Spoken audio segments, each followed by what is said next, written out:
is a lifestyle. Sports cards and we live now. Jeremy Lee in the building and every guest that you ever needed. Sports cards after hours keep the hobby heated. Updates, hobby talk like you never seen it. Sports cards live and none could ever beat it. Sports cards is a lifestyle. Sports cards and we live now. Welcome to another episode of Sports Cards Live with your host, Jeremy Lee. What is up, everybody? We are back. We are live. We are later than usual, but I couldn't let it go. I'm in town, even though I had a wedding to go to. I could not stay away. I couldn't stay away. I like doing this too much. I was looking forward to it. So here we are, and it's not going to be just me. Josh Adams is going to join us in a little bit here.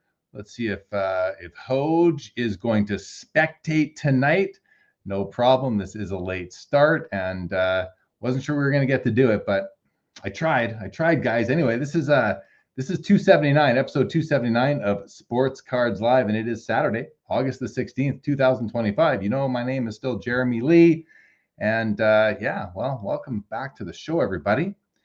And I see some of you have been in here chatting for quite some time already. That's pretty cool. Thank you so much. YK, how was the wedding? I was at a very nice wedding tonight, actually, you guys. It was really nice. My wife's friend got married. It was small, maybe 75 people. Really good food. Lovely wedding. Short speeches, that kind of thing, which was, I'm a speech guy, though. I don't mind listening to speeches at a wedding. I like to hear all that love and support, Michael Stone, what's going on? Good evening. Stukes, good to see you here. Mike Double V, Mark, the after hours. This is after hours. This is like old school back in like 2020, 2021 when we were doing after hours shows here on the channel. Jeff McMahon, what's going on? Good to see you. Pick Six. Mr. Boozle is back in full force. Good to see you, Mr. Boozle. Jacob Dahl is in the house. Curmudgeon. Andrew Deutsch. What's going on, everybody? So Josh will join us in a moment. And did my mouse just die? My mouse just died. My mouse just died. Hold on. See, that's what an experienced live streamer does. You keep a backup battery for that mouse ready to. Oh, now it's working again. Okay, maybe we don't need the battery. Maybe we don't need it right now. Not yet. Robert Scott, what's going on? Yeah, better late than never. Exactly. YK, how many times did you check your watch? I mean, dinner was served at like 7:30. It's 10 after 10 where I am right now. Dinner was served at about 7:30 or so. It was good. Dessert. Stayed for the first dance. And it was really, the one thing I'll tell you guys was pretty funny. The MC of the wedding tonight, she, like right before I left, she goes, and just a quick announcement, everybody, people are going to leave. If you have to leave, don't say goodbye to the bride and groom. Don't disturb them, but just leave. Text them tomorrow. Let them know that you had to leave or whatever. I'm like, that's the perfect announcement. Just gave everybody permission to just, pull a, what do you call it? Just, ghost your way out of there sort of thing. It would pull a Houdini. It was fun. My beverage of choice. There were a couple of like selected beverages. Mine was called the Runners, because they're both of these people that got married are avid runners and triathletes, and so there's like something called the Runner's Edge or something like that. I had a couple of those tonight. I did. Bob Oozle, a dead mouse would have set sports card dad back for weeks. Oh, Dustin, I'm sure he keeps a battery next to his desk too. You kind of have to. Bob Oozle, a bounty for Jeremy Lee wedding dance videos. Yeah, I don't think those are going to exist. Robert Scott calls it the Irish exit. I'm not familiar with that terminology, but I'm sure it applies. So I'm going to ask you guys, really, what's going on out there? What is going on out there? Content-wise, topics-wise, what's hot? There's nothing planned. There's no planned topics for tonight. Usually there are. So, I mean, maybe we can...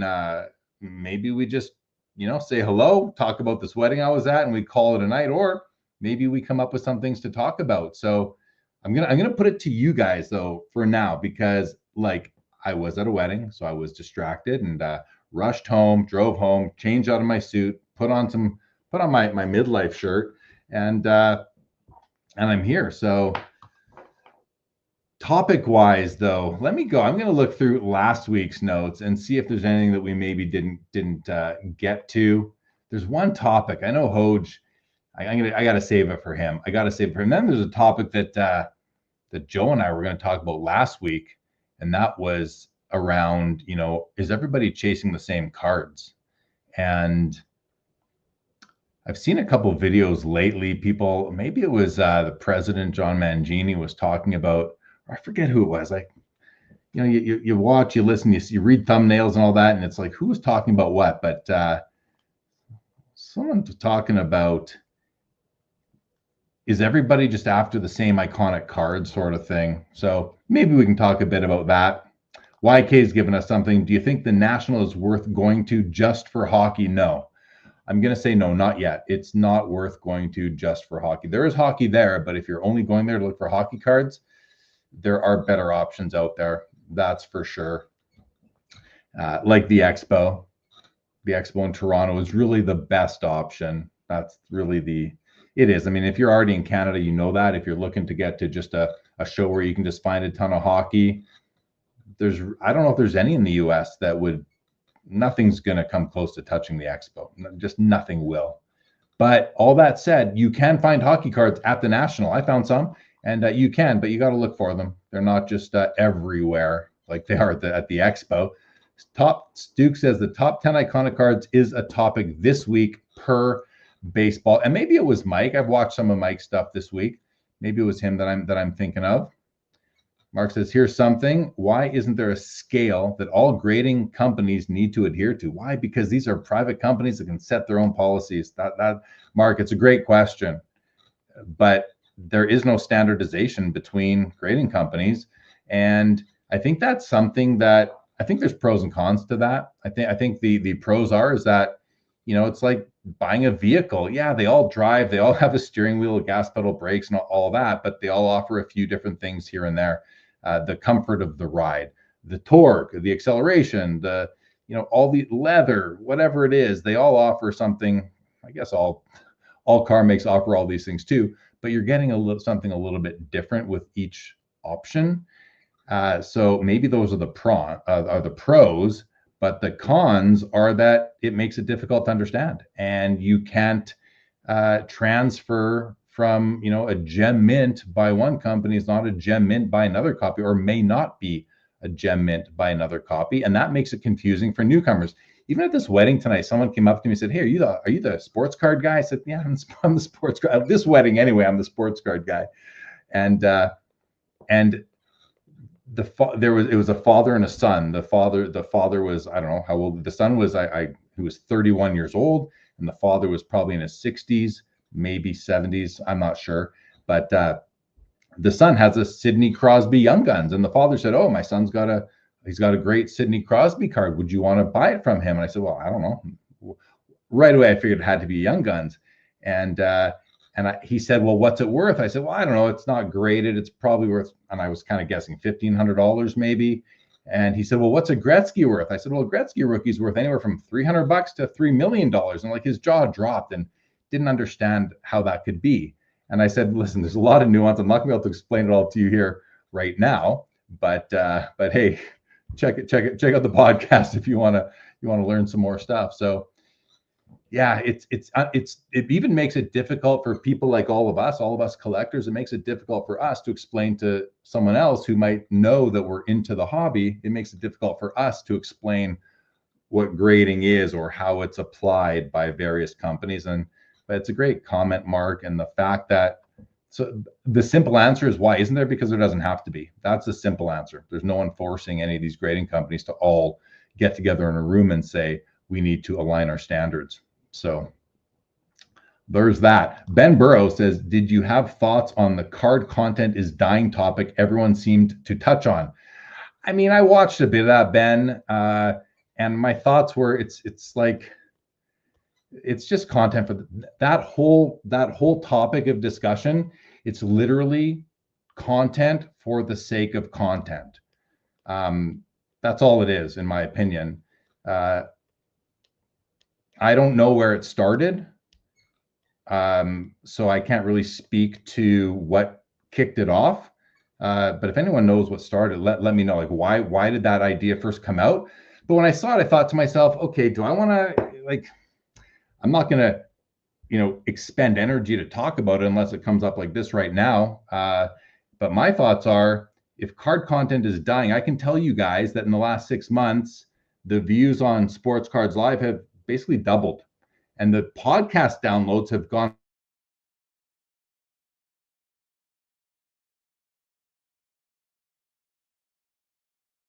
Damn it. What's going on? Are we having troubles again? My God, I got to call the company. Anyway, content here, like the stuff I'm doing is not dying. It's only I'm pretty happy that what I'm trying to say is I'm pleased. I'm happy with the engagement or the downloads, the views that we're getting on Sports Cards Live. Thrilled with it, actually. Could it be better? Sure, it could always get stronger, but it's been very strong for all year, and it keeps on getting stronger. It's not going ballistic. It just gets a little bit better each and every week or month. So I don't know. I listened to a little bit of it, Ben. I listened to a few people talking about it, and I don't get it. I don't know what's going on. I'm not monitoring the numbers that the big channels are getting, the Jeff Wilsons, the Card Collector 2s, the Pac-Mans, Trike, these guys that are getting tens of thousands of views and have 100,000 plus subscribers. I don't track them. That's not what I'm spending my time doing. So I don't know. I don't know what's. I guess those are kind of my thoughts on that topic. But I guess maybe it's diluted. That could be a big part. Maybe there's dilution happening right now across content as more and more creators get into the space, and we have like up and comers that are coming out and having a ton of views compared to maybe some others, including myself. Maybe there's dilution happening. I don't know. But I think what will happen is the cream will rise to the top, and those with staying power will stick around and continue to make content. So yeah, that's that. But I'll see what you guys are saying further down below. Laura, what is going on? Welcome. Chris from Missouri, good evening, sir. Nice to see you here. Michael Stone, better show in 5 years, Fanatics Fest or the National? It depends what you're looking for. This is another case of like, these are not in competition. I don't think these two shows are in competition myself. I think that the National has nothing to worry about with Fanatics Fest. I think Fanatics Fest has nothing to worry about with the National. These two events can easily coexist and both be very successful. In 5 years, better. What if the question Michael Stone saying is, what is the better show? I mean, card show wise, it's the National. The National is it's a card show. Fanatics Fest is so much more than just a card show. It's a different event. And the card show component of it, my understanding is table costs are about 5 times that of National. So you're not going to get the same selection that you get at the National as far as lower end stuff. So I think the National is going to remain to be a cards and memorabilia show. And Fanatics Fest has a card show within a much larger spectacle. And I think they're both great for the hobby. Bob Boozlo says National. So do I. Andrew Deutsch, I like topics that focus on vintage cards like $50 to $100. The big boy cards are special. I get it though. Yeah, I hear you, Andrew. That's something I've been thinking about myself lately too. Is I do the premiere show for Fanatics Collect Premiere Auction with Adam Gray once a month, and every card is $5,000 and up. And so it's a fun discussion. It's a fun show to do. We're watching big cards. But I think there's a place for content or coverage of the everyman card, the every price point type of card. So Stuke says Fanatics Fest will grow by having multiple shows. I mean, that's fine. Yeah, sure. If they have multiple shows, that's great. But that doesn't change anything as far as like the National goes. But I think they should do that. Hey, Josh, you ready to come on? Bring it on. Yeah, all right. What's up, buddy? How are you? Good. Can you hear me okay? Yeah, I got you. All right. What's happening? Not much. Just at an undisclosed location last weekend before school starts, and taking a little time off before taxi service to sports and school starts up on Wednesday. Nice. Good. Well, glad you could jump on here with me. Just going through comments, lots of comments, and the chat's doing a great job of so far giving me something to talk about. So now giving us something to talk about. So let's just continue on with that. We were talking about Fanatics Fest. What's up? Rage is in the building. Mark says they are all performing the same exact service. How is there no continuity? He's talking about grading, Josh, and why there's no. Well, because they're different companies, they're different groups of people, Mark, and they have their own standards that they're grading against. So that's it. And I think the grading companies also adjust the degree to which they stick to their standards based on competitive forces. And I think that right now PSA is trying to be the toughest grader. So I think what used to be a 9 is now a 7. What used or an 8. And I think we're seeing that. I think people are understanding that if you're crossing over an SGC card to PSA, you're going to lose a grade, which it is what it is. Like it's now on us, the hobbyists, the collectors, to figure out how to adapt within this landscape of these games that are played to best benefit ourselves. And I've been very happy to have proceeded the way I have. Low grade, high eye appeal. It kind of balances the field that way, because I don't care if it's an SGC or a PSA. If it's a beautiful card and a low grade slab, it's just going to save me money. I'm going to get a great looking card. But Josh, what do you think about the grading? Because Mark, this is his second question. The first one, he said here, why isn't there a scale that all grading companies need to adhere to? And I said before you came on, I said, well, they're all different companies. They have their own sets of standards. But what are your thoughts on this? Yeah, I mean, human beings are fallible, and we all make mistakes, and all have different either subjective or objective input that goes into grading a card. I'm not the best card grader. My partner John is, so I usually don't deal with any of that stuff, and I tend not to send cards to get graded. If I could keep everything raw, I would. The sad fact is you really can't on some cards, but I was never a fan of grading, and I'm with you. Low grade, high eye appeals has always been the way I've been collecting. I've got PSA 2s and 1s that I love, that I wouldn't, I don't need to upgrade them. They're fine for me. 2s and 1s, that's my jam right there. That's 2s right. And 1s, it look like 5, 6, 7s, and 8s, right? Yeah, all day. All day. And then we're talking about, Fanatics Fest. Someone was saying, well, what's going to be the better show in 5 years, Fanatics Fest or the National? And I think the National is going to continue to be the best card show on the planet. I don't know if and when or how that changes, but Michael Stone here says, I just think the pull that Fanatics and Michael Rubin have will allow it to continue to grow. I don't think you're wrong. I completely agree, Michael Stone. But that doesn't, I don't know if that changes the National. Remember, the National also, the vendors there have been vending there for a long time. And I know that's one of the opportunities that Fanatics Fest has, but it's not to the detriment of the National, as much as content creators would have you think that they have to get rid of all the vend. And I'm among those. It's like I walk right by the booths with people who are generally in their later phase of life, and they beat up showcases, cards in top loaders wrapped in elastics. Like if I see elastics around top loaders, I know it's easier for them, and they're selling raw vintage cards to set builders, but that's not my thing. So I walk right by those booths. Would I rather there were cards at those booths that I'd like to see? Yes, I would. So I'm with the people that would like to see it modernized, but I don't expect it to, nor do I necessarily think it has to, right? Like the National is going to be just fine, guys. It's going to be just fine. No matter what Fanatics Fest does, the National would. The only way I think that the Fanatics Fest could have a material impact or a noticeable impact on the National is if they got into if they stole the dates at the facilities from the National, basically blocked them.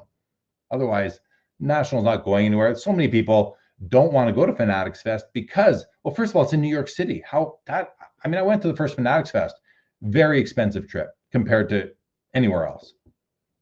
So, any thoughts on that? Well, I love New York City, so I want to check out Fanatics Fest. I missed it by one day this year. I was there for something else on Sunday, but I think I'll go next year. It seems cool. I like to see. I'm not a big fan of like having to see athletes or seeing some basketball player walking through the aisles. This isn't really my thing. I'd be more for the cards. I think my kids would probably like the interactive sports of it, so that's cool. You get them hooked on it. But for the National's not going anywhere. The people that run it have been running it for 45 years. They're the ones in charge of it. So they're not, and they're the ones who give, I said last week, the booth priority is based on how long you've been setting up. So you've been setting up for 40 years, you're going to get a booth right in the front door. John Ramirez has been doing every National. He's the very first booth when you walk in. He's not going anywhere. I mean, eventually he will, but they're not changing anything around. No, agreed. But a fun topic, Michael Stone. Good to see you, buddy. Hanif T, welcome to the show.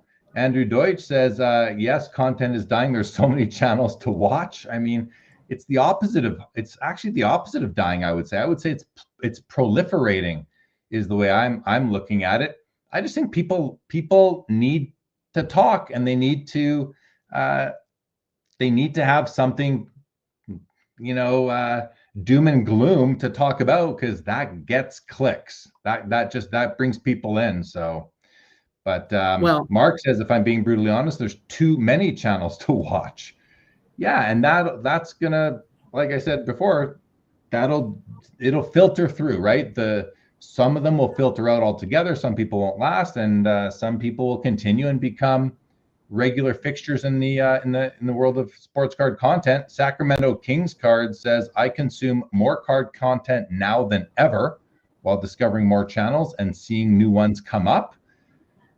That's called growth, not card content is dying. So there's a vote for the opposite. He also says those big channels aren't really geared towards long-term collectors anyway, in my opinion. So there's a difference between. Oh, go ahead, Josh. Well, I don't know. Like the big channels, like Brett's channel's great. Stacking Slabs, they're doing this football card pod now. That's awesome. Everyone should listen to that. It's fantastic. We're talking about, that's not a big channel. He's talking about big YouTube channels like Sports Card Investor, Pac-Man, Card Collect. What they're really talking about here are the channels that are doing the card show vlogs, showing them doing King of Cards, the content covering deal making content and breaking content. That's what I think. That's most of what they're getting at here. And then you've got, Sports Card Investor obviously gets tens of thousands of views per episode and 300,000 subscribers.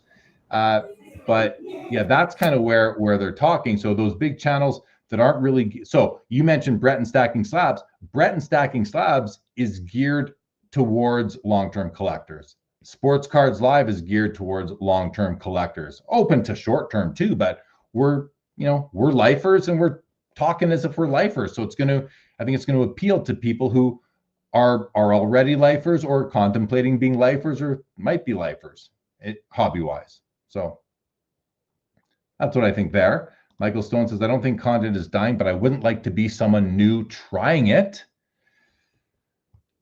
Yeah, it depends what you're bringing, right? And the other thing about that comment there from Michael Stone is, I think if you're going to get into the content game now, there's so, like, you can shortcut. I think you can shortcut and copy what some of these bigger channels are doing, and just film yourself. You can either be controversial and have the thumbnails that generate clicks, or you can film yourself doing deals at card shows. That's what people seem to love to watch. Could we do that here in Sports Cards Live? Sure. Do I want to? No, that's not. I make the content that I enjoy making. So, Brian, where am I based? I'm in Calgary, Alberta. That is where I am based. Andrew says, Jeremy, what's your best piece of advice to the newer channels? That's a great question. It's be true to yourself. Make content that you want to make. And I say that because the only way I think to be successful in content is that it has to be driven by passion. Has to be driven by passion. So if you're not making content you don't like, then how are you going to be passionate about it? You're not. You're going to force yourself to be fake about it. So that's my best advice to anybody, to not just anyone new getting into, anyone making content. If you're a veteran content creator and you find yourself not enjoying it, find something new to do that you can be passionate about. That's my best advice, Andrew. I hope that kind of is what you were looking for. Rob Scott says, I agree on dilution. Only so many hours in the day to watch content. Agreed. Bob Boozle, new channel coming, everybody, right here. Hobby content is growing right in front of us. Bob Boozle is launching a brand new channel called Sports Card Investor, Sports Card Live, Sports Card Dad Politics. Oh, we missed you, Bob Boozle. YK says, my suggestion to people who don't like the content out there is to create content that they like. Odds are someone else wants that. Yeah, agree with that, YK. Good point. Good point. Mark says, cards equal national gimmicks equals Fanatics Fest. Don't know if I understand that one. My video quality is diminishing. Yeah, I'm sorry, guys. Josh, say something for a minute. I'm going to try to see if I can switch off my Wi-Fi for a moment and go hard and then come back. So I'm going to do that. Sure, no problem. All right, this was my plan the whole time to take over this channel. So I'm, ruining his lag. But anyway, there's one post here someone said, I don't know how to highlight it, but it's from Big D13 that you need more niche content. And I agree with that 100%. Niche, a podcast only on 90s basketball.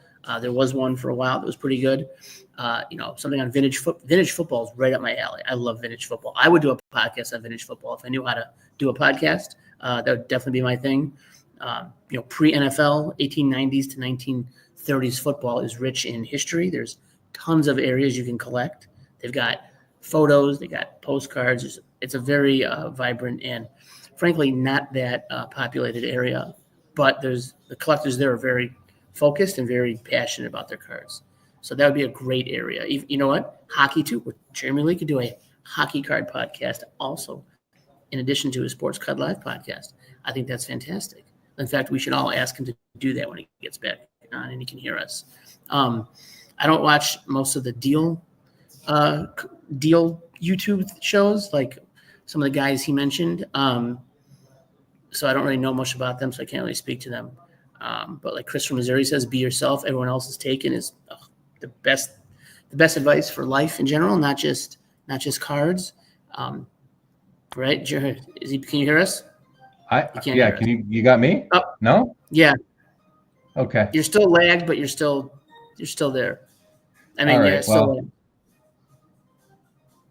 we'll fight through it. I apologize, guys. I don't know if I can make it any better. So hopefully by the time we come around next week, things will be better here for my internet. I just don't know what the problem is right now.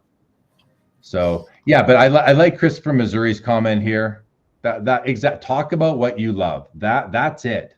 You talk about what you love. You do it with passion. That's all you need to do. That's really all you need to do. Dave Snyder, this is the real Dave Snyder. I'm in the basement fondling pictures of men. That's what we do. We fondle pictures of men. So, all the time. Right? That's what we're card collectors, and I don't know. I like to stand up and be proud of it versus pretend that I'm not. I don't run away from it. No way. Right. No, exactly. Yeah, I haven't seen Dave Snyder in the chat for quite some time. What's up, Dave Snyder? Hope that you have been well. Andrew says, find out who you are and do it on purpose. Yes. Create content with intention. Exactly. Good comment right there. Let's see. Okay. Chris C. Kobe cards seem to be on the rise, but he's so not. But sorry, Chris C. Don't understand the comment. Do you understand that, Josh? Yeah, but he's personal collection, so he's not. So Chris C. isn't selling. Oh, he's his PC, so he's not selling them. Yeah. Okay. Yeah, that makes sense. Sure. See, Jordan cards are out of this world right now, Josh. Like Jordan cards have gone ballistic. Like it's absolutely crazy what's going on there. it's I don't know what happened. PSA 10s, even base PSA 10s, like we've seen in some of our chats, are going 6, 7, 8 times what they should be going. It's completely insane. Like if there was stuff that you could sell now and get it back later, I would sell it right now, and because you can get it back. It's like common base cards or even somewhat common high pop inserts are just the prices don't make any sense. Yeah, that it's out of this world, and then you got to wonder, like, is it going to continue? I think we talked about this on recently here on one of my shows, where I was kind of just saying that, like, we've seen it happen. I remember in 2017 or 16 there was a run up on vintage, and then it slowed down, and then we saw the big COVID run up, and then things came down, and each time things go up, we tell ourselves it's different this time. It's different this time. It's going to stay there. I mean, like, if we didn't learn from the pandemic, I think we only have ourselves to blame if we're wrong again. If we're going to be wrong yet again, because things just cannot go up forever. They just can't. And when they don't only level out, oftentimes they start to retreat a bit as well. So that's how we feel about the Jordan market. I mean, nothing. Go ahead.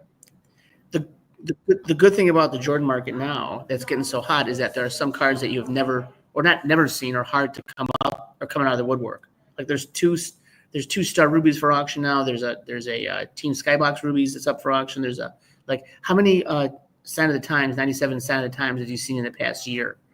And you haven't seen one in a quarter of a century. All of a sudden they're popping out of the woodwork, which is good. But then they get into the flipper vortex, and you know what happens once they go in the vortex? There's no coming out. The vortex. Yeah. The double-edged scary sword. Flipper vortex. Exactly. Okay. I just want to go back to a bunch of comments. Man, you guys are on fire, and obviously my internet is not at its peak right now. So Andrew Deutsch says, I don't understand the PSA 10 prices of cards from the 2020s. They are just a few years old. I would expect they should be in great condition for most cases. Yeah, what comes to mind for me on this comment here from Andrew is simply that the difference between a PSA 9 and a PSA 10 or whatever top grades for any grading company is so minuscule that I just don't know what we're paying for anymore at that point. We can talk about what the best copy is or the highest graded copy, but that's all they are. They're not the best cards. They are simply the highest graded. And if once you understand what grading really is, I think you understand that it's not just, I don't know. Well, I'll just leave it at that for now. That's all I can. I've talked about it so much that I just don't want to keep on beating a dead horse there and continuing on with that. So, all right, let's see what else we got here. Michael Stone says, think about this. PSA is paying the newer graders about $20 an hour, and they are grading at least 500 cards a day. Can we really trust the grade, especially in ultra modern? That's exactly what I think, Michael Stone. I will say, like, I've heard this $20 an hour thing before, and do we know for sure? Like, we say this, but I don't want to say it unless we know it for sure. So I don't personally know for sure what these guys get paid. But I've said it before because I've heard it, and now I'm thinking I'm not gonna like attach myself to that, because maybe they're getting $50 an hour, maybe they're getting $60 an hour, maybe they're getting 35. I don't know what they're really getting per hour, but I guess we've seen job descriptions and ex graders or people who've left the grading companies tell us what they're paid. So maybe that's where it comes from, and then we can talk about it. But yeah, I mean, we are outsourcing our judgment to people who we don't even know about the condition of cards. And that's a huge leap to take, but we the hobby do it because the market pays for it. And one of my big questions is, when will the hobby smarten up, I think, and realize that this outsourced judgment isn't, well, we know what it isn't. It isn't consistent. It isn't reproducible. It's not accurate all the time, but it's what we have. It's what we have. So yeah, they're all Well, you're right, Mark. They are all performing the exact same task, but they have their own sets of standards. They all have their own standards. They are all different businesses. So Mark, you have to understand that, or else we can't continue the discussion because that's what they are. You go to two different restaurants, your steak's going to come out differently because maybe the chefs have their own way of seeing things.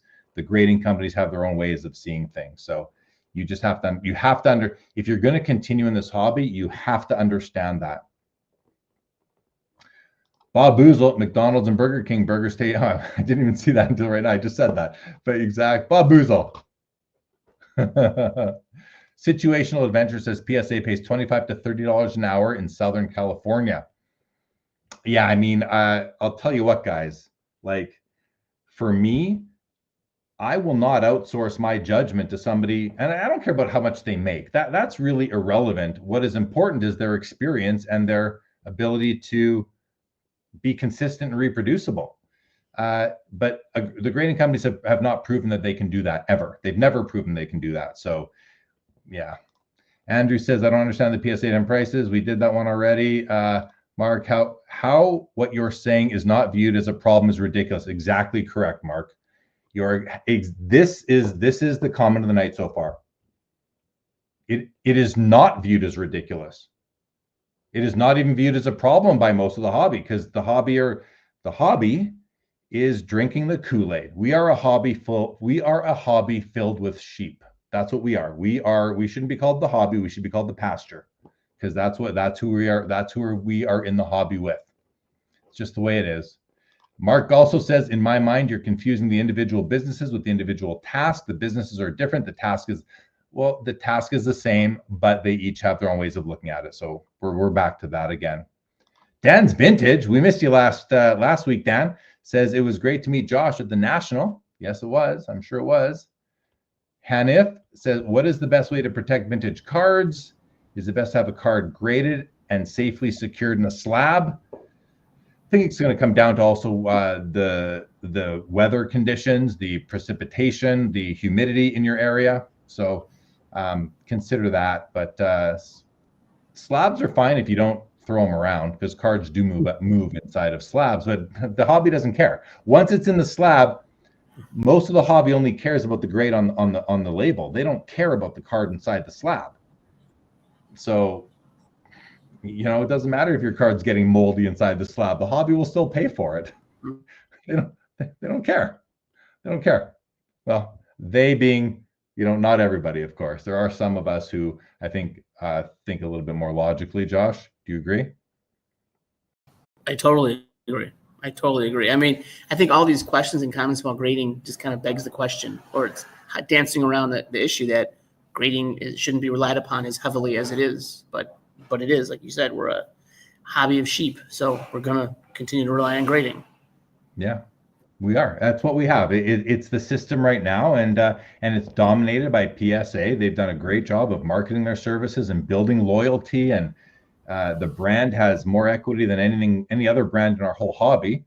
So, I mean, it's likely to continue for some time, but I think there will be erosion over time, or they will find a way to utilize AI or computers in a way to get consistent and reproducible.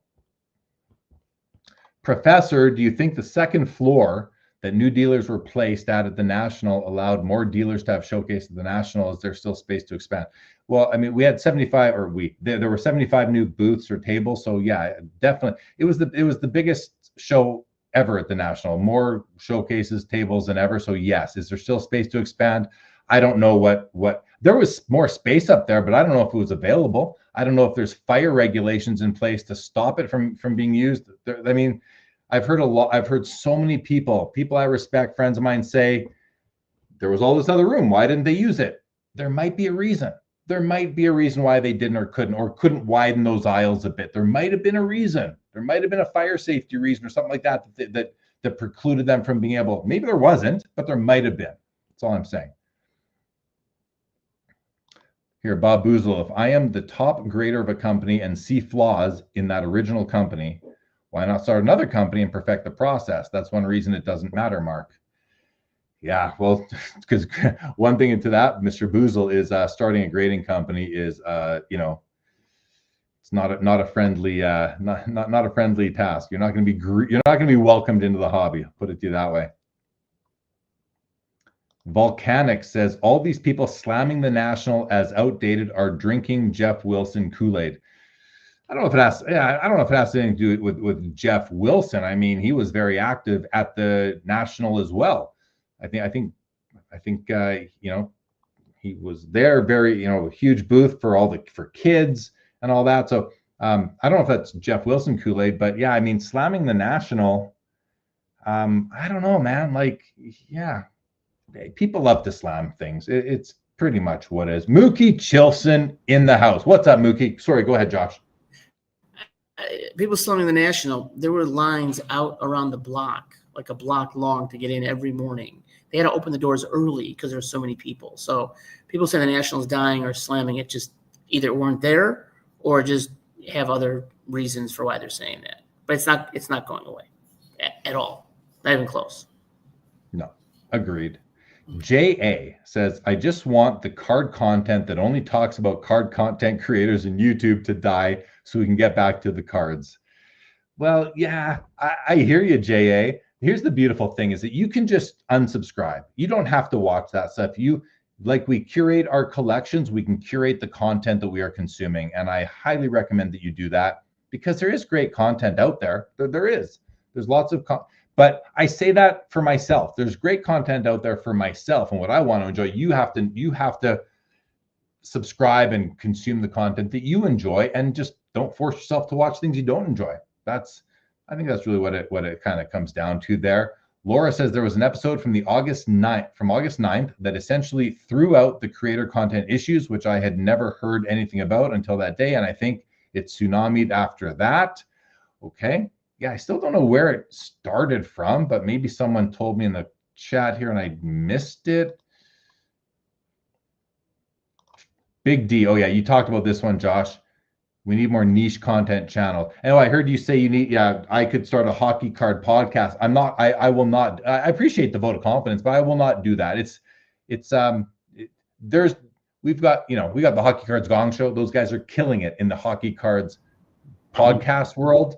I'm happier to watch theirs and listen to them than create my own. So that's not where I'm going to put my time, but I appreciate it. But there will be. Oh, go ahead, Josh.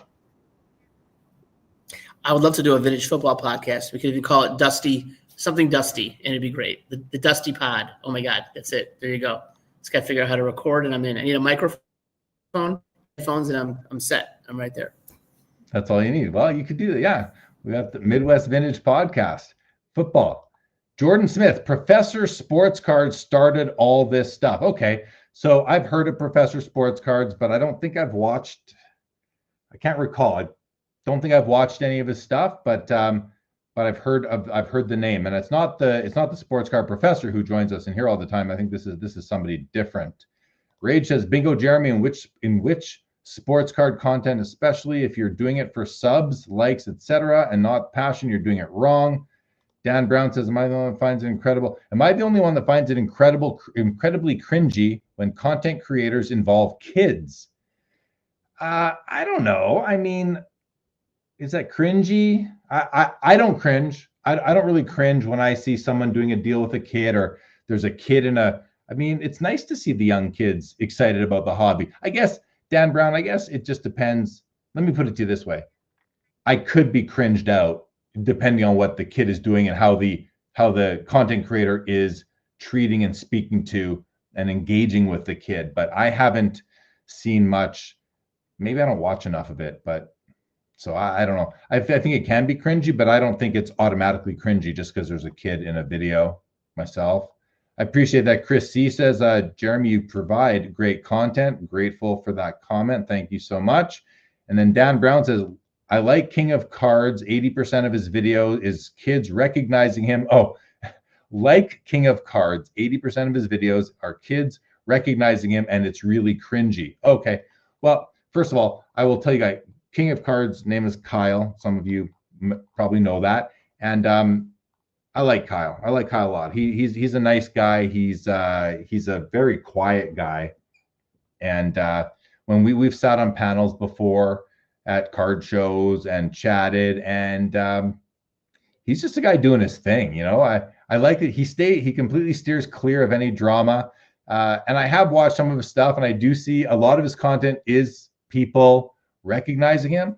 But the guy is he's got like 100,000 something TikToks and YouTube subscribers. And yeah, I mean, people look at him like he's a celebrity.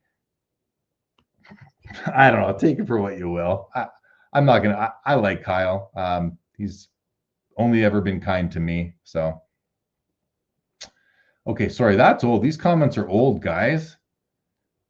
So where are you, Josh? You on vacation? What's going on? A little vacation, just a little quick road trip before school starts, just so get these kids, in a pool one last time, running around, and back to school next week. Summer's over for them. I thought it was summer, but it's over for them. Jeremy froze on us. It looks like Sacramento Kings. There he is. Okay. So, what is there a comment I should bring up? He asked if I was going to be anyone's going to the West Coast Card Show. I'm going to be there next weekend. We can talk about that later. Okay, well, here Sacramento King says, I personally like Wax Museum and the Brewer and the Baker. New, very card-centered, very much for the everyday collector. That's awesome. Check it out. That's what you want to be doing for sure. And I'm going to do the comments backwards here. Okay. I'm going to do, can you hear me? Yeah? I don't know if you can hear me. Okay, I'm going to keep going. Professor says, Neo Cards and Comics channel did a nice critique of the approach that Sports Card Professor used to come to his conclusion about dying content. I mean, I didn't see that, Professor. But again, back to dying content. I'm not experiencing that. But I'm not. Sports Cards Live is not experiencing that. Sports Cards Live has been seeing increased viewership,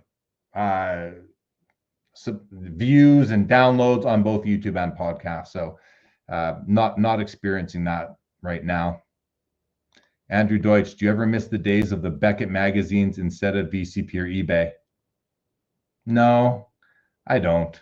I mean, I'm nostalgic for them, but do I miss them? No, I much prefer today's world. Sacramento here says, Jeremy, you mentioned curating the content we consume. I find much of the card-centered content to discuss extremely expensive stuff. Any recommendations for card content that isn't focused on 4 to 7 figure cards? Ooh, well, I would have to ask you back what kind of cards are like, because I don't collect ultra modern stuff, so I can't, and I'm not going to watch any content on ultra modern cards that are not very expensive, because I'm just not interested. Now I almost at that point I need the expensiveness to get excited for some of this stuff, and not that I get excited for it. It's more like to shake my head at some of it versus getting excited about it. But you're putting me on the spot here, as you well can, Sacramento. So nothing comes to mind out of the gate. But it's not just about the cards themselves. It's also about talking about the hobby. Josh, do you have any suggestions? Someone mentioned earlier, Wax Museum. Kyle does a great job. He's fantastic on basketball. Kyle's one of the best. He's one of the first podcasts I listened to. And then honestly, Stacking Slabs is great. They do a lot of stuff, not just with higher end stuff. And then the football podcast that they're doing is, I can't say how good that is. Everyone should listen to it. So, and I'll throw out Iowa Dave. His podcast is Iowa Dave is, I think, maybe, he's among my favorite content creators out there. You mentioned Brett, Stacking Slab, and Brett's doing great stuff. And Brett puts a lot of thought into what he does. He's not just like, his podcasts are, I don't know if he's reading off a page that he previously wrote or what, but he does a great job. Chris Hoge, who comes on here with us, his podcast is taken on a new life as well that he's doing here on YouTube. It's just Chris_Hoge, I believe, is the YouTube channel. He calls it the Chris Hoge cast. And it was funny. So yesterday I was sitting on the other side of my monitor, just over there, and And I was just listening. I had Chris's podcast on, and I was over there because I actually picked up a collection a couple days ago. Josh picked up a massive collection of. It's all in binders, 80 binders, I would say. Yeah, and it's all hockey. It was a local guy, and it's all basically like, there's all the O-Pee-Chee hockey sets from, a couple from the 70s all the way through to the end of the 80s. And then it's a lot of Pacific cards from the late 90s, early 2000s. A lot of Pacific. And like It's a the couple best. I pulled out just to keep, like, I'm the first thing I do when I pick up a big collection like that is I go through it and, okay, what am I keeping for myself? For And like sure. here's a couple. Like, there's so many Pacific, but look at these two that I kept. A Ziggy Palffy, the Islanders, and the Gretzky. This is called, I don't even know what brand. This is from Pacific Paramount. It's called Special Delivery. They're not Yes. numbered, but look No, at they're these. Look cool. at these. Look how delicate with the die cut. So I pulled these out It's to like a keep for postage. myself. And then I let Ziggy pulled out the Ziggy Palffy. So this isn't Pacific. This is Topps, but it's a Topps Finest refractor.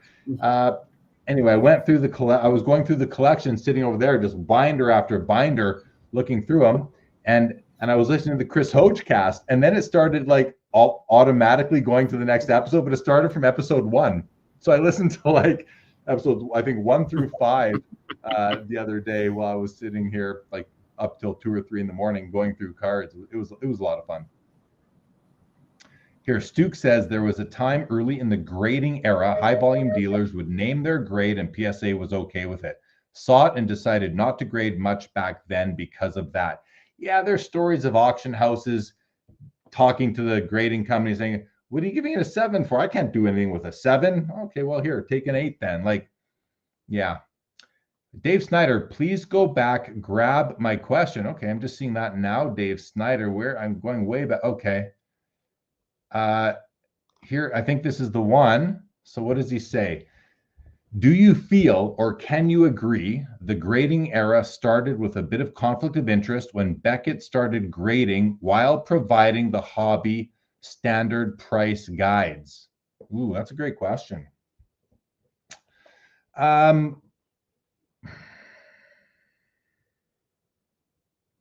Well, were they also buying and selling cards? Because that's one question. If you are printing a price guide that is based on a survey that is done through your network of dealers, and then you're going to start grading those cards, I don't know if there's a conflict of interest there. I feel like there has to be. I feel like there has to be some conflict there. But I remember when grading started, and I didn't have an issue with it back then. Maybe I was naive though, or more naive than I am now back then. So, what else does it say? So that's pretty much all it says. So I don't know. I think the perception of a conflict of interest is a big problem. But if you can look deeper, like with PSA being the self-appointed arbiter of fairness when it comes to repacks, I think there's a conflict there. I also think that the intentions of the executives at PSA are not to gamify that conflict, not to take advantage of their position to actually execute a conflict of interest. Doesn't mean it won't happen at another level within that organization. So I would be comfortable. And listen, I've never bought a repack. I don't know if I ever will, probably not. But I would be more comfortable buying a repack that PSA certified the fairness on than one that they didn't certify the fairness on. Again, I'm not going to buy it, but if I did. So I think when Beckett introduced grading, and knowing Dr. Beckett himself and the level of integrity that I believe he has, I don't think that they would have done that with the intention of taking advantage of their position. I might be wrong on that, but that's my perception. That's my perspective. So I think it's a great question, Mr. Snyder. And as you can tell, I'm not sure. Josh, do you have any thoughts on this yourself, Josh? I think Carvin had a good point that Beckett wasn't pricing graded cards, but I think there's more of a conflict with PSA owning an auction company. I mean, they don't anymore, but that was a much bigger conflict that no one ever seemed to bat an eye at. But I think Beckett, I don't see a conflict there. It's just the appearance of impropriety always is the problem, not the actual impropriety. You want to always be above board no matter what, beyond reproach. Yeah, exactly. And then, go. Sorry, I know there's a little lag. Groatman Cards is in the chat. I want to give a shout out to Mitch, so thanks. What's up, Mitch? What is up? Intent weighs a lot, says Cardfucius. Dave Snyder, your fairness is just one more reason I show up when I can. Thank you. Mitch Grotman in the house. Okay, these comments are all over the place, guys. Or I'm all over the place, I should say. I found Dave Snyder's question, but let's come down here. What's up, Kinger? Welcome to the show. Andrew Deutsch says they still sell the Beckett magazines, but I might be their only customer. Yeah, right. Professor, my mistake. It is Professor Sports Card who Neo critiqued. Okay, interesting. What up, Carvin? Welcome, buddy. Good to see you. Oh yeah, Lorix shouts out Chris Sewell, which is sports. It's called Baseball Card Collector Investor Dealer. That's the name of the channel, right? Baseball Card Collector Investor Dealer. As far as talking about some low price cards, he talks about the expensive stuff too, but he calls it high rollers, I believe. But he's got a regular roller show that he does too, for the person who is looking for content on cards that are not 5 figures or even 4 figures. Chris Sewell, Baseball Card Collector Investor Dealer, is one of my favorite content creators as well. Pinnacle. Nothing beats 90s innovation. Like here's another one I pulled out from from Pacific Prism with an S. 2000 Pacific Prism. This was an insert. I don't even know what the inserts are called. Timo Solani, my favorite player. And I'm going to take it out of the sleeve. I'm going to show you guys this card. I pulled this out. It looks just like a normal card, but when you look at this card, like, look what it's got going on there. We see this in cards today. Sometimes some Panini cards, maybe Topps cards have this kind of. I just thought this was a beautiful card. Like, yeah, there's more. I don't have them handy, unfortunately, so I can't pull out any more for you guys to show you. But Mr. Minty says Pacific made really cool cards. The OG Prism, yes sir. Michael Stone, I still like Beckett magazines, but my subscription days ended when they got rid of the monthly All Sport Beckett. Now you can only get them for specific sports. And really, I found that Beckett magazines became only price guides. The editorial really suffered, and so there's really nothing. I shouldn't say this. I haven't read a Beckett magazine in years, probably 7 or 8 years since I've actually flipped through one. So maybe they picked that up. But back then, there was no editorial content in them, and that's why I used to buy them and want to read them, was for the editorial content. Now we don't need a price guide anymore, right? I mean, we don't need a price guide. We don't need a printed price guide anymore. Sacramento agrees. Love the shallow end. Vintage Baseball also has tons of excellent channels. I'm sure they do. Yeah, Carvin says, I don't remember Beckett pricing graded cards. Yeah, I don't think the question Dave Snyder posed was about vintage. At least I didn't read that or remember reading that in his question. I think it was just about pricing and grading cards.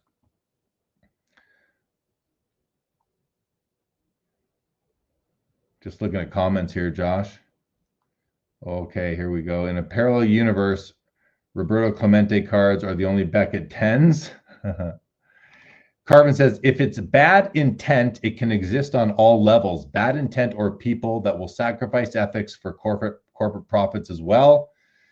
Yeah, that's a problem. And that's why, when we originally talked about in the episode we did here where we talked about PSA becoming the self-appointed arbiter of fairness for repacks when they launched their product with Cards HQ, which is Jeff Wilson's card shop, as many as you know. The problem, not the problem, but what we were talking about then was basically what we were saying was that if Nat Turner and Ryan Hogue and the other leaders at PSA go into bring this new service line to life for PSA, for collectors, if they do this, they're not going to do it with the intention of doing anything wrong or bad, or that's going to be a conflict. And I don't think they ever would do those things, but that's not the problem. Or the concern is, have they implemented the controls in the process to make sure nobody else in their organization can take advantage of the situation and be in, collaborate, be in cahoots with somebody at the other end. Maybe it's not possible. I hope it isn't. I hope they have those controls in place for those people who are buying that product. Oh, Mitch Grotman knows this Solani card is called Clear Advantage. How do you know that, Mitch? Like, I know you know your cards, but like, it doesn't even say that on here. And how did you know that? Was that off the top of your head? That's impressive, dude. That is impressive. It's a wealth of knowledge. Yeah.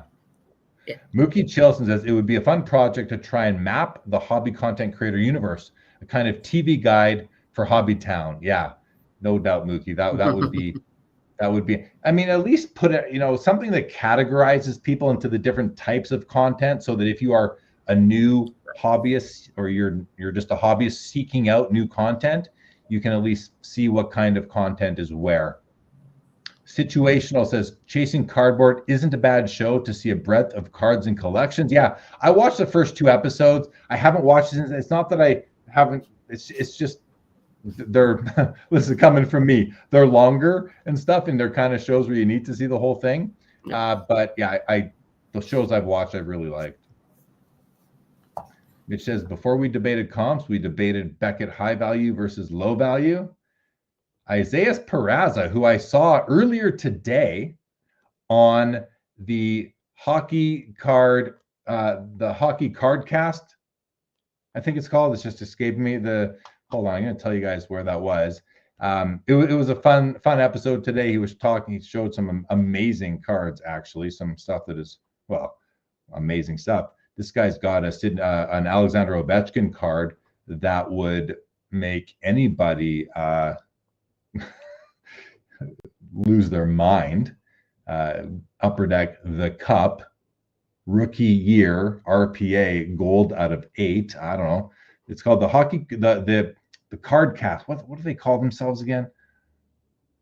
I'm looking at my subscriptions under hockey, and I don't see it there. So it's not coming to me, the name of the podcast, for whatever. I apologize to these guys. I've known these guys for a long time.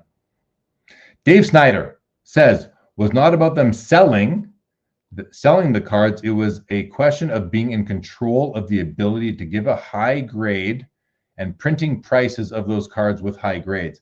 Well, I don't know when they so Dave, I don't think that they ever no, I'm not that's not connecting for me, Dave. It's just not connecting for me, because if they don't own the card, like, if they're grading all the cards, they may as well do that to all the. I don't see it there, Dave. I don't see it there. But maybe if you explain it more, I mean, I'm open to being swayed. I just want to really understand it. Mitch had a lot of Pacific in the 2000s. Chris C says Chasing Cardboard is just about chasing cash to me. To each their own. Yeah, you don't have to watch what you don't want to watch. Absolutely. What's up? Yeah, man. Cards mowing the house. What's going on, buddy? Andrew says it's difficult to balance time watching content and creating it. I would assume so. Anyway, yeah, you're right about that. There we go. Yeah, man. Center Ice Card Cast. Thank you. My bad. Eric and Aaron are the hosts of the Center Ice Card Cast. I've known these guys for 20 years. And it's a hockey card podcast, guys. Like, this is for hockey card lovers, really.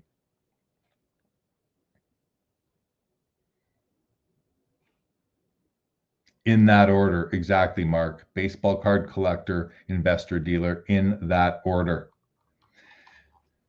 Yeah, so Josh, any thoughts on all this? I'm gonna search out a couple more comments in the chat to drive discussion, but what's on your mind? No, yeah, I love these podcasts that deal with kind of collecting and not just the money area of cards and investing, which is an automatic turnoff for me. Also, are the YouTube deal. I don't watch any of those. So, but like stuff like you, like Hockey Gong Show, Deep End's great stuff. A Shallow End is great stuff. And I thought of a new name for my vintage football podcast that's going to start soon. It's going to be called the Dust Bowl. So there you go. I think it's a great name for it. Many levels. So it's a great name. I just got to find time to do it. I don't know. I mean, no time to do it, but that hasn't stopped me before. So we'll see. I love the name, by the way. love the name. Love the name. Okay, Big D13 says, is the market getting smarter, more educated, and buying more established goats like Jordan, Kobe, etc., and not following the overproduced Wembys, etc. of the world? Same goes for buying 8s, 9s, and 10s. Is the market getting smarter, more educated, and buying more established goats? I don't know.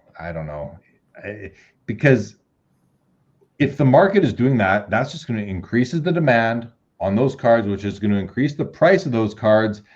And then what happens from there? I mean, is that just going to continue until they never go down in value? Although that might be the case. It reminds me of the Pareto principle.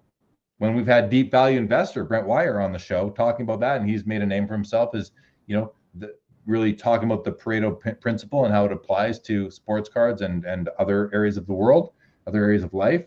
And, if all we're buying are Jordans, Kobe's, and LeBrons and that kind of thing, and Gretzky's and Brady's, right? And Shohei's, if that's all we're buying, then these card companies have nothing to make. But the fact of the matter is the hobby is so much bigger than people buying Jordan and Kobe and all these guys.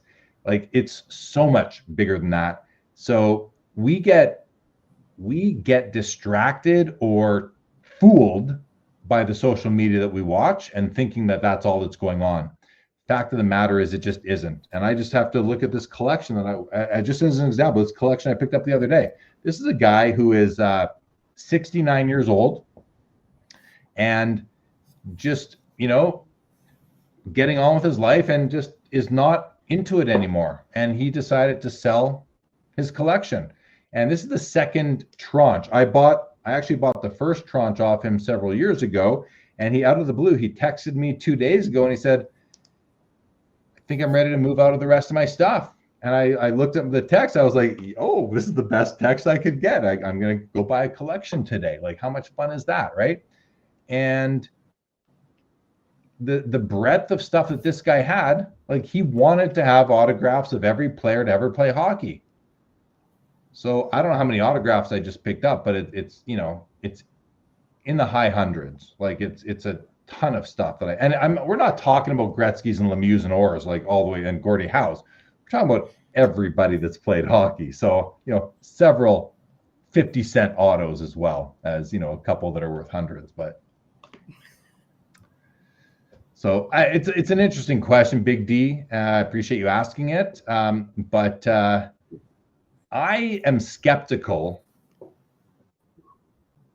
that, like, the second part of this, same going for buying 8s, 9s, and 10s. As long as everybody's chasing PSA 10s, especially of modern stuff, I don't think we're getting that much smarter. I think we're just chasing money. But maybe it's smart. Maybe that's a smart way to make money. Dan Brown says, grading started out to grade condition and has become a scarcity tool. Oh boy, that's insightful right there, hey? Hey, Josh, like, that's kind of bang on. And that's the only way Absolutely. to add scarcity to a commodity card. Right. Like vintage baseball, right? There's like thousands and thousands of copies, and you need to distinguish them apart. So how do you do that?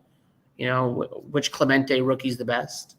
It's the one that has the highest grade, highest eye appeal. Right. Exactly. So, yeah, I mean,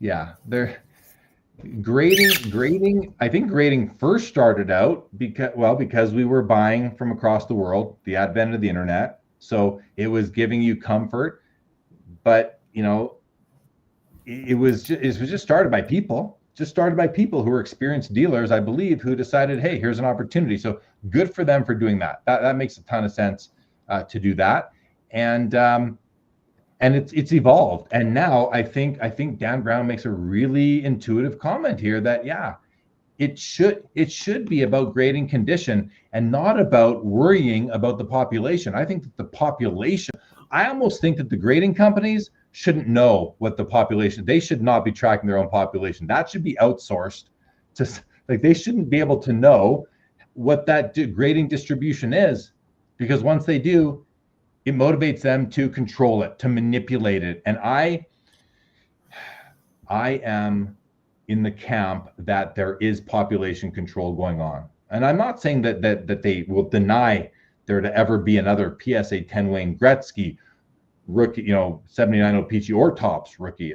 There's two of each. That's the last I checked. I'm not saying that they're never going to allow another one in, but I'm saying that I think that they don't want to. Mark says the majority of PSA grades leave me scratching my head. Yeah, the majority is a strong word, Mark. I don't know if it's the majority for me, but it is. Well, maybe it is the majority. On older vintage, it's probably the majority. Josh, did you want to jump in with something? I agree with this, that grading became a scarcity tool. Once PSA created the set registry, that just put everything in a hyperdrive and made, grade scarcity and, higher grade stuff just go nuclear, and you can't put the genie back in the bottle after that. No, you cannot. No, you cannot. Chris says grading has put many collector cards out of reach. Example, my Grail card is a 96 Kobe Bryant Gold Airs refractor, but because I can't find a raw copy, I can't obtain one due to cost. Yeah, that's a repercussion of everything that's going on in the hobby, Chris. And you got to find something else to chase after at that point, is kind of what I think. Situational Adventure says PSA is conflict of interest because they upcharge, period. That's a interesting topic. And it's, I mean, I've always said they upcharge because they fund their guarantee. But that doesn't mean that I also believe it's not a conflict of interest. I think that you can charge more for the higher grade you give a card. That's a fine line right there. That's a fine line that has the perception that can be drawn from that is exactly this, that all we need to do is give a higher grade. If it's especially on edge cases, like if this is a 7 that is close to an 8 but not quite there, well, guys, if we make it an 8, now it's worth $15,000 instead of 9 or whatever, now we can charge an extra $500. That's going to be very tempting, I would think. Hanif T says, I find Sports Cards Live gives me an honest and objective view of the hobby, appreciating all levels of the hobby. There is no wrong way to collect. Well, I'm great. Thank you for that comment, Hanif. And there's no wrong way to collect. There are,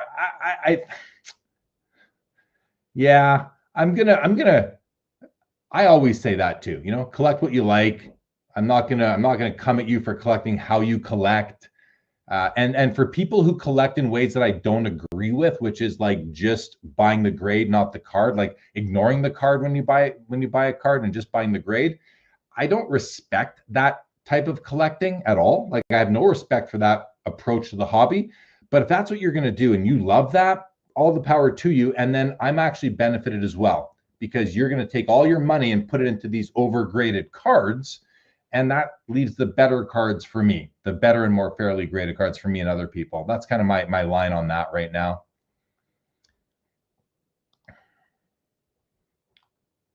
Ben Burrows says, counterpoint for internal pop counts. Data can be helpful to course correct graders that may become too harsh or easy in specific areas over time. Yeah, I suppose that's a good way to monitor what grades are being given. But Ben, I will say that I will counter the counter and say that the only way this matters at all is if the course correcting can act, if in the act of course correcting, they're having a very close under a loop look at every card that they graded and making sure that they weren't wrong. Because if they're right, if the grades are correct and accurately accurate according to the standards, then it doesn't matter how many there are, right? They need to, the only way that they can course correct is if they kind of do the job all over again. So I don't know how I hear what you're saying, but I don't know if that actually makes sense. Like when you think it through, maybe I thought it through wrong. I'm happy if I'm wrong on that for sure. DS says, the more I go into this crazy thing we call card collecting, the more it seems like the stories I heard about the 80s right before the what's MM1, Josh? The MMI, the MM1? I don't know. I don't know. Before the MMI blew up, I don't know what that is. I don't know what that is either. Chris C does not like the upcharge. He says it is extortion and should be illegal.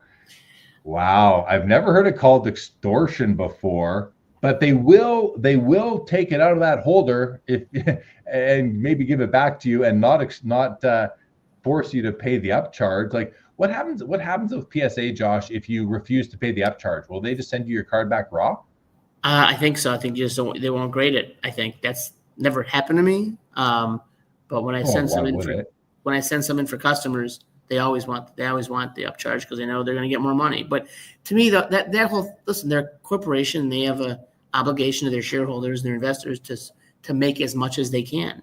And they found a way to squeeze us even more because they know we're not going to say no because they know we're going to get more money for it. So, and then if they undergrade it, they know you're going to get a repeat customer to send the same card. It's like a timeshare almost. You're sending the same card in like 3 or 4 times and they're regrading it 3 or 4 times, which is always kind of silly to me. Like if you're going to crack it and regrade it, you're just giving them more money to tell you the same thing. But people do it every day. Blows my mind. But there's a wait list 4 months to get stuff graded. So obviously it works.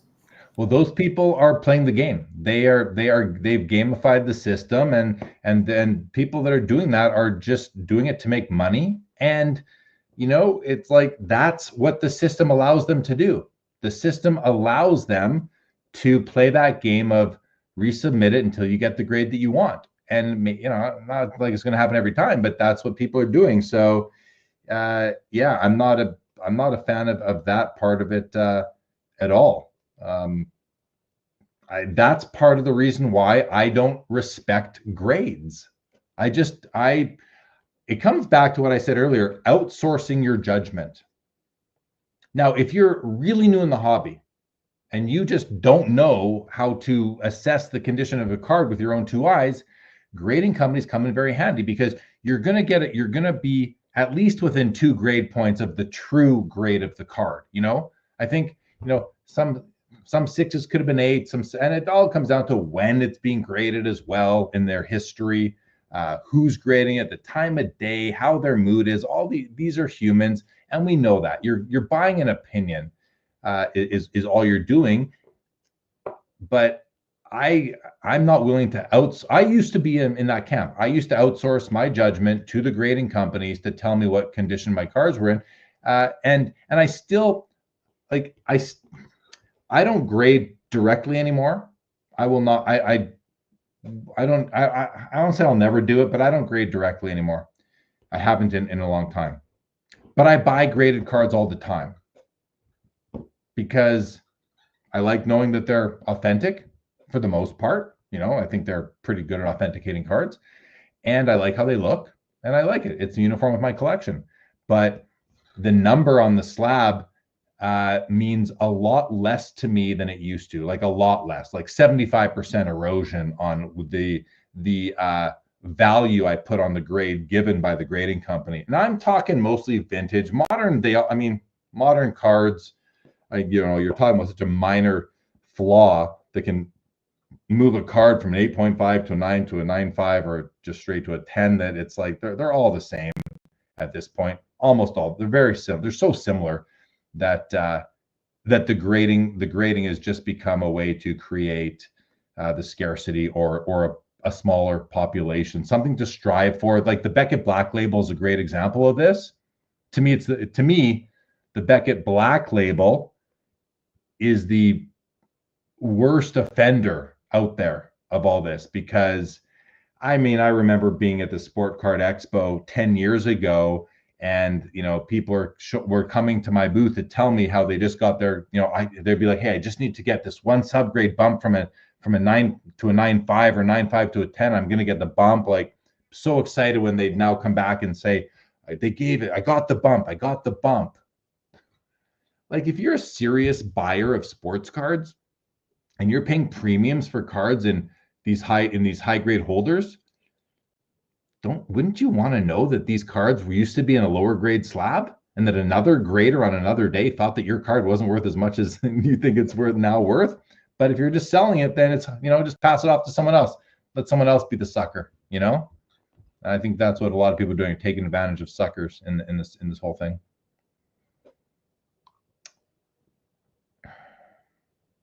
Jeff's Card Journey says, I'm convinced that PSA tightened their standards by giving lower grades because Nat Turner is pissed that he had to pay out millions from his graders grading fake cards. Lower grade equals less payout. Yeah. So listen, I agree with the last part. Lower grade equals less payout. I've been thinking about this, Jeff, as well. Jeff's Card Journey, and this went through my mind, actually. This was one of the justifications I thought of that maybe explained why the PSA's grades have gotten so much tougher lately. And I think that might be a part of it. Maybe a part of it is, well, first of all, this goes directly against their incentive to give higher grades to get the upcharges. So now, which one is it? Do they give higher grades so they can get more money from the customers, or are they giving lower grades so they can pay out less on the guarantee? I don't know. This actually tells us the opposite of what we were saying earlier. So we have no questions really answered here at this point.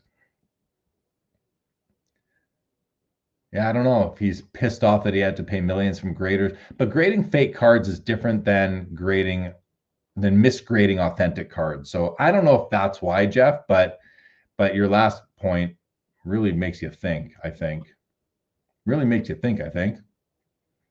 Kinger says less fingers and tools touching the cards is more. That's something to very, very serious thing to consider right there.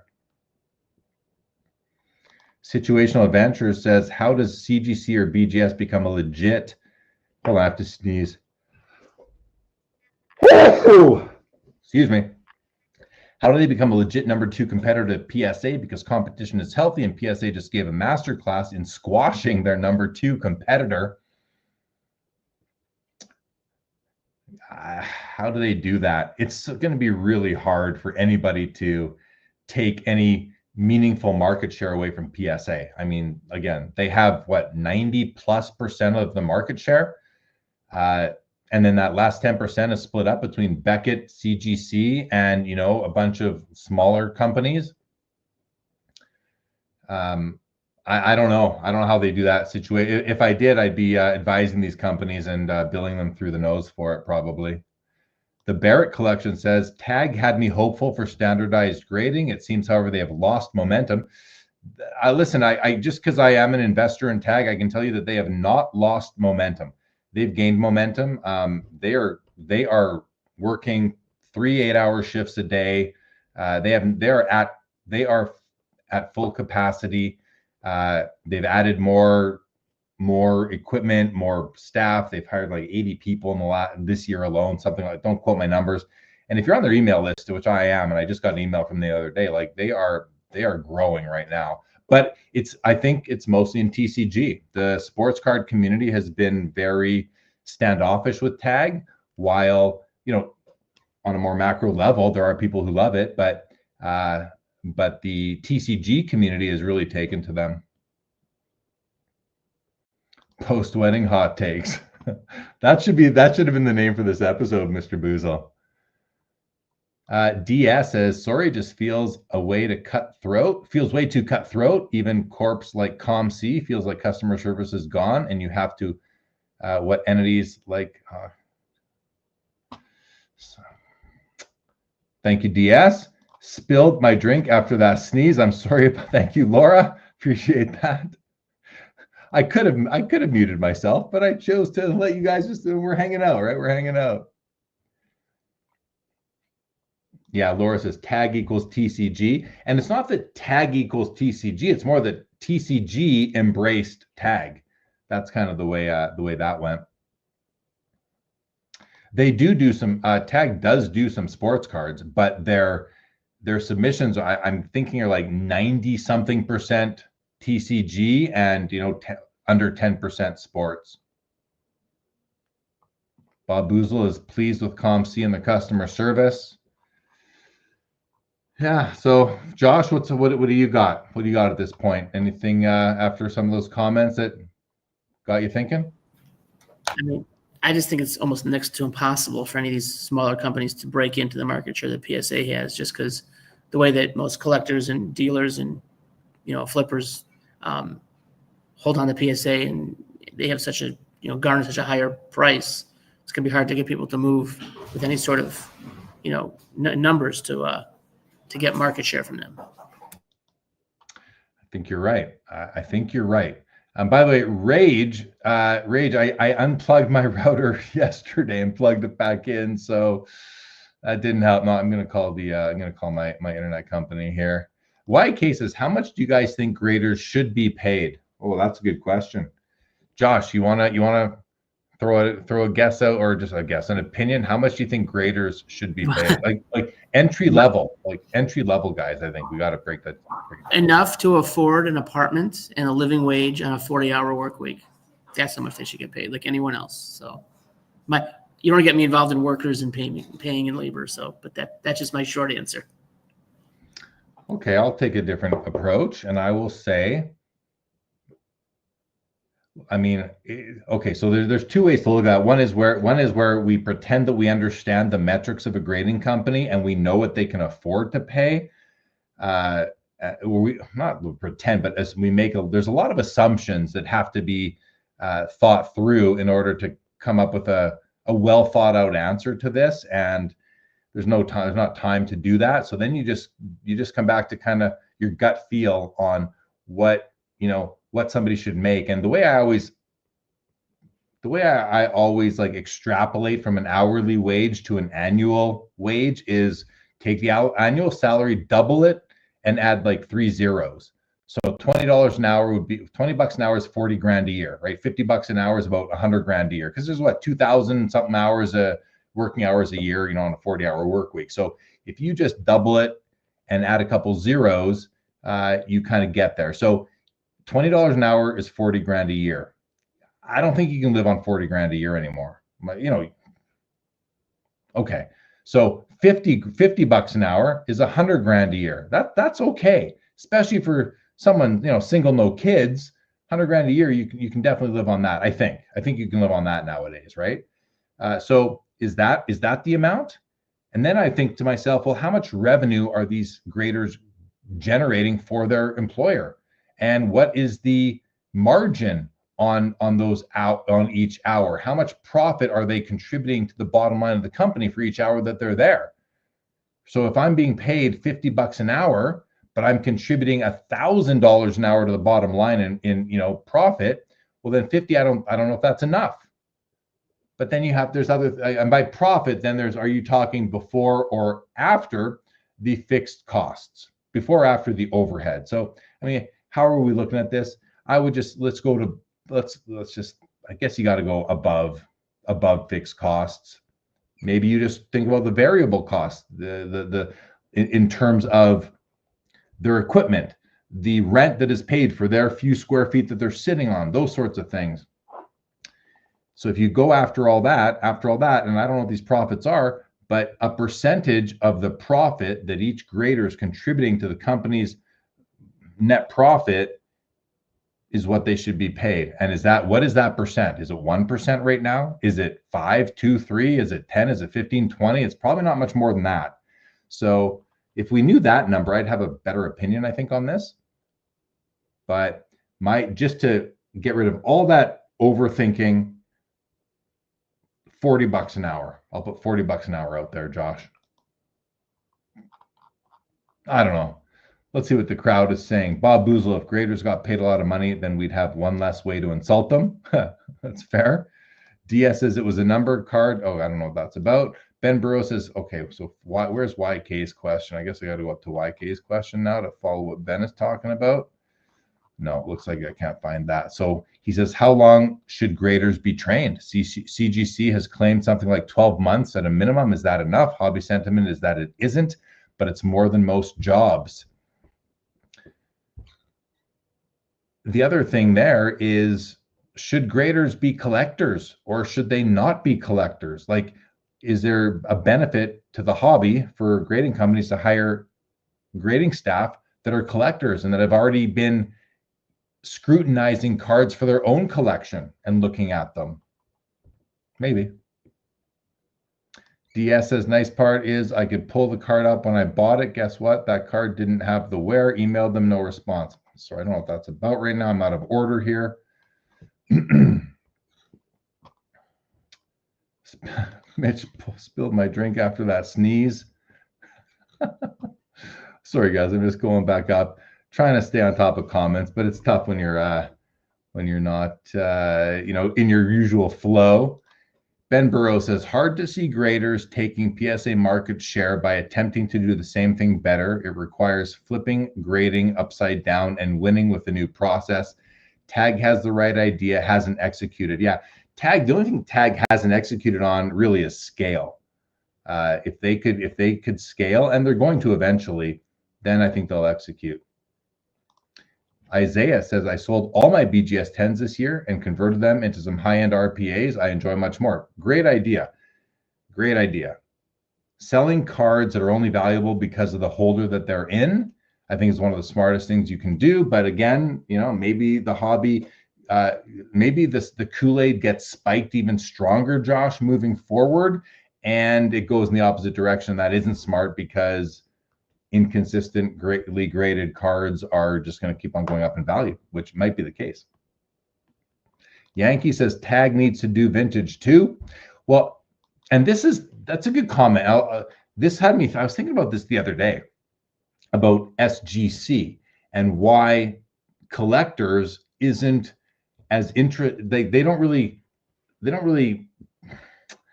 care if SGC flourishes or shrivels. I don't think they care what happens. Either way is fine by them, I think.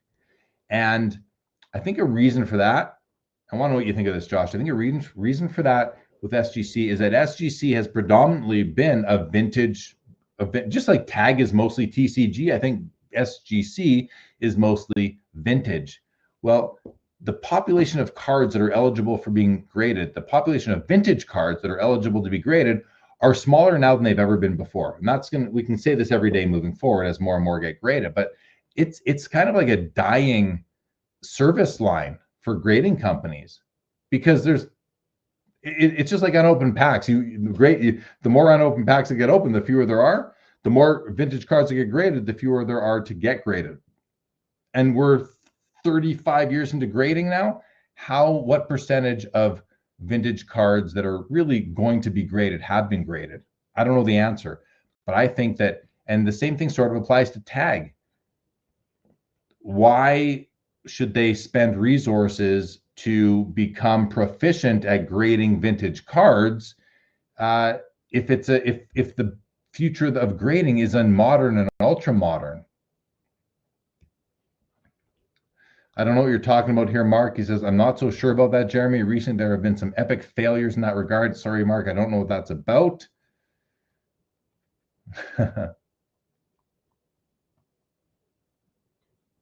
Mitch Grotman says they should get paid enough that they really care about their job and want to keep it.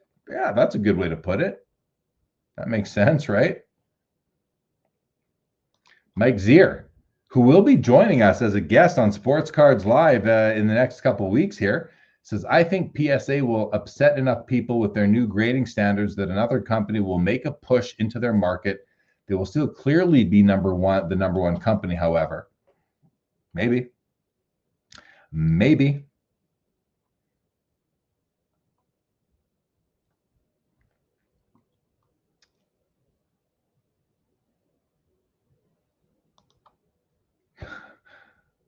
Thank you, Mark. Must be a bit behind. Bless me on the sneeze. Collect news alert. Jeremy Lee continues the anti-Kool-Aid rant. Greggy Boy Cards. What is up, Greggy Boy? Says PSA is charging extra fees for PSA. Sucks. They taking a piece of my card before I even sell it. So my biggest issue with upgrades, my biggest issue with a like a tiered service fee based on value is that, like, one of the reasons I believe that they charge you more because your card is worth more is because their brand is basically giving the value to your card. You can't argue that. It is their brand. By them putting it in their holder, they are adding value to your card. Mic drop. Can't argue that, right? They are doing that just by putting it into their card. So they figure we should get a piece of that. We built our brand. We are attributing the value to the company. We are, I don't know what the right word, attributing, or if it's accreting, or what the word is, but we are bestowing the value upon your card. We should get a piece of that. Okay, that makes sense to me. I don't like it, but I get it. That makes sense to me. The problem is, the biggest issue I have with this all is that, well, when that card goes down in value, are they going to refund you your money if you haven't sold it yet? Absolutely not. So PSA is really for the one way of looking at it is they are the grading company for the flipper, for the seller, not the long-term collector, unless you just don't care, which is fair too. But it's one of the reasons why I won't pay for the grade. I'll just buy it on the secondary market. I hope that made sense. Situational says, does PSA grader do modern, or does, yeah, he's basically asking, do different graders grade different things at PSA? I don't know for sure, but I think there are specialties there, I think, but I could be totally wrong. Does the vintage goal line move up then, asks Laura. I don't know. That's a great question. I don't know. I mean, I think that when does vintage end is the big question, Where are you? I know you're probably earlier than me, Josh. Where are you? There is still so much vintage stuff out there that's being uncovered that it's not ending anytime soon. They pumped out so much of that stuff in the 50s and 60s. There is so much. Like, look, you found 80 binders worth of stuff. I'm not saying it's vintage, but you found 80 binders worth of cards. There's stuff in attics, shoeboxes, basements, all over this country that are still waiting to be uncovered. So I bet you in 30 years we're still having this conversation about when vintage is going to dry up. I mean, that's why premiums are given to high grade rookies from the 50s and 60s still, because there's hundreds of thousands of these cards. How do you distinguish between a PSA 4 Clemente and a PSA 6 Clemente and a 9 or a 10? So I don't think vintage is going away in terms of grading anytime soon. What you're saying is that you think there's enough vintage out there that will continue to be submitted to grading companies for decades. I think so. I know anecdotally, at least 2 people who have raw sets from 52 tops through the present, and they have them in binders and they don't grade them. And they're old people. I know their sons. They have these cards in binders in their homes, and they're never getting rid of them, and they're never grading them. When they pass, maybe their sons are going to want to pick out the Mantles and the Mays and the Clementes and grade those and get some money. So I think you might see a wave of that in the next few years, but there's still so much raw. Yeah, I'm sure there is, and that makes sense. And those cards that you were just talking about from those 2 collectors will likely be graded eventually. But I still think that, like, the curve of gradable vintage is like, it's a lot like, it was way up there at first because everything was being graded, and now here we are, however many, 3 decades in, and like, what causes these big backlogs at PSA? It's like freaking Zion Williamson, or at least it was a few years ago. It's I don't think it's Mickey Mantle's anymore. I think there are some. I mean, there's some, of course, but I just think that coming back to SGC,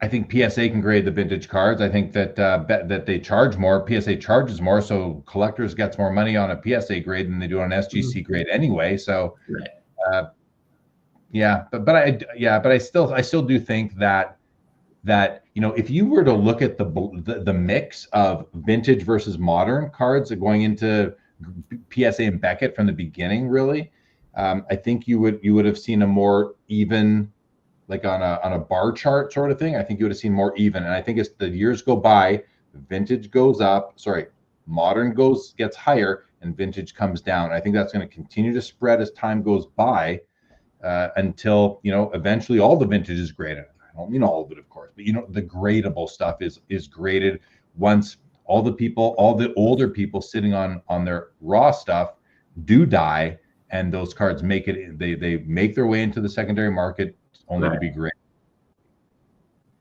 Bob Boozlo, does Jeremy Lee cry at weddings? Oh, Bob, see, that's question of the night right there. The answer to that is I don't think I cry, but I definitely enjoy the speeches, and I enjoy watching the the first moments of a marriage. Like, to me, that's just cool and fun. And I don't cry, but I enjoy the emotional outpouring that comes at a wedding with the speeches and all that sort of thing. Greggy boy, what do you think of grading at home with AI? I don't know what that is, Greggy boy. I mean, I don't think you can grade at home. I don't think you can grade with a scanner. Like, I don't think you can grade in 2 dimensions. Carvin says, here's another reason to be anti-upcharge. Upcharge should be charged via the variance of the raw card versus graded card. Why should you pay an upcharge if PSA devalues the raw card? Oh, so he's saying if the raw card, I get what you're saying, Carvin. So charge less if you're going to devalue the card, right? And then he says, especially for modern. I think it only applies to modern, really, because when I was going through that really quickly in my mind just now, I was thinking, well, okay, not vintage. That's not going to make sense, really. But for modern, it will, because we know. I think that the modern prices are. It's not about pricing at that point. It's just basically conditioned out of the pack, right? Out of the pack, all modern cards are pretty minty, unless there's a production flaw. So that makes sense to me. They should. Why should you pay for an upcharge if they devalue the card? Right. They should refund you, and they should refund your money, and maybe pay you to grade the card. Pay you to grade their card. Mark, in fact, I reached out to Tag about that very thing. I'm waiting to hear back. Carvin says, otherwise we are paying upcharge for the base value by submitting to PSA, especially for cards in the PC. Mark says, I may be alone in this, and that's fine, but if a carburetor is getting $50 an hour, there's something wrong in the world. I think he means card grader. He must be a voice dictating there. If a card grader is getting $50 an hour, there's something wrong in the world. Is that because it's too high or too low? Because I don't think that's something wrong. And I know, I shouldn't say I know. I've heard anecdotally that there are some graders that are making like $200,000 plus a year, which is $100 an hour, because they're senior and they've been doing it for many years. They should. Yeah. And when you talk about how much revenue they bring to the company, their whole company is based on grading. So without the graders, you don't have a company. I mean, if $50 an hour is too much, how much is the CEO making? If that's not too much, then $50 an hour is not too much either. I don't think it's too much, personally. Rock Latex says the reason for upcharges, PSA cares about value because they don't want to hold cards worth thousands of dollars for 40 plus days. They want it in and out of their offices as soon as possible for insurance reasons. do you get this? Yeah, I think they don't want to hold on to high value cards for too long. But I had an order come back that was a 45-day order, came back 3 months later, and I got upcharged on like half the cards. So this has some superficial appeal, but I don't think that's right. Simon466 Cards says, would Beckett being sold in the near future change things? I have a video coming out in 5 days explaining why I think that could be happening. I think Beckett being sold would change things, but I don't know if it changes market share. Then it comes down to who's it being sold to and what are they doing with it, and how do they leverage the Beckett brand name in order to make a comeback from their current standing. So it depends who buys it, Simon, right? You have in your video, I hope that you are taking some guesses as to who a buyer, or not guesses, but I hope that your video is like, okay, so if Collectors buys it, here's what happens. If Fanatics buys it, here's what happens. That kind of thing, and kind of making your forecasting your thoughts from there. So, but I think it would change things if the right company or the right group bought Beckett. I think it would change. I think it could change things. The Beckett brand and the Beckett name is still, well loved in this hobby and very nostalgic for so many people. No, the reason for upcharging is greed, says Chris C. I don't know if he's talking to me or you, Josh, or someone in the chat, but that's because maybe I was talking about how they charge for it because they feel that their brand has bestowed value upon the card, so they want a piece of that. Well, Chris C., the only thing I'll say to that is that it's not greed. It's business. It's business. They are only in business to make profit. PSA. They're in business to make money.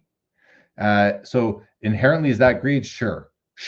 But every company is out there to make money, unless they are, a non-profit organization that are trying to do good in the world. But PSA is a profit organization, and so is the MLB and the MLBPA and the NFL and the NHL and the NBA and the McDonald's Corporation and GMC or GM and Toyota. Every company is about making money. eBay, Fanatics, they are all profit oriented.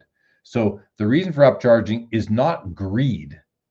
Greed is the rule of business. So it's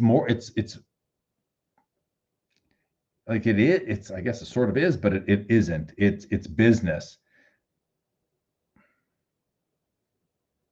I don't know. I mean, I put out a little reel the other day. It was from a rant here on the show. Like, guys, this is we call it the hobby, but again, just to repeat myself, this is an industry, and every corporate entity within it wants to make money. Every single one of them, and they want to make as much money as they can, and they want to take it from the hobbyists because that's who the customers are.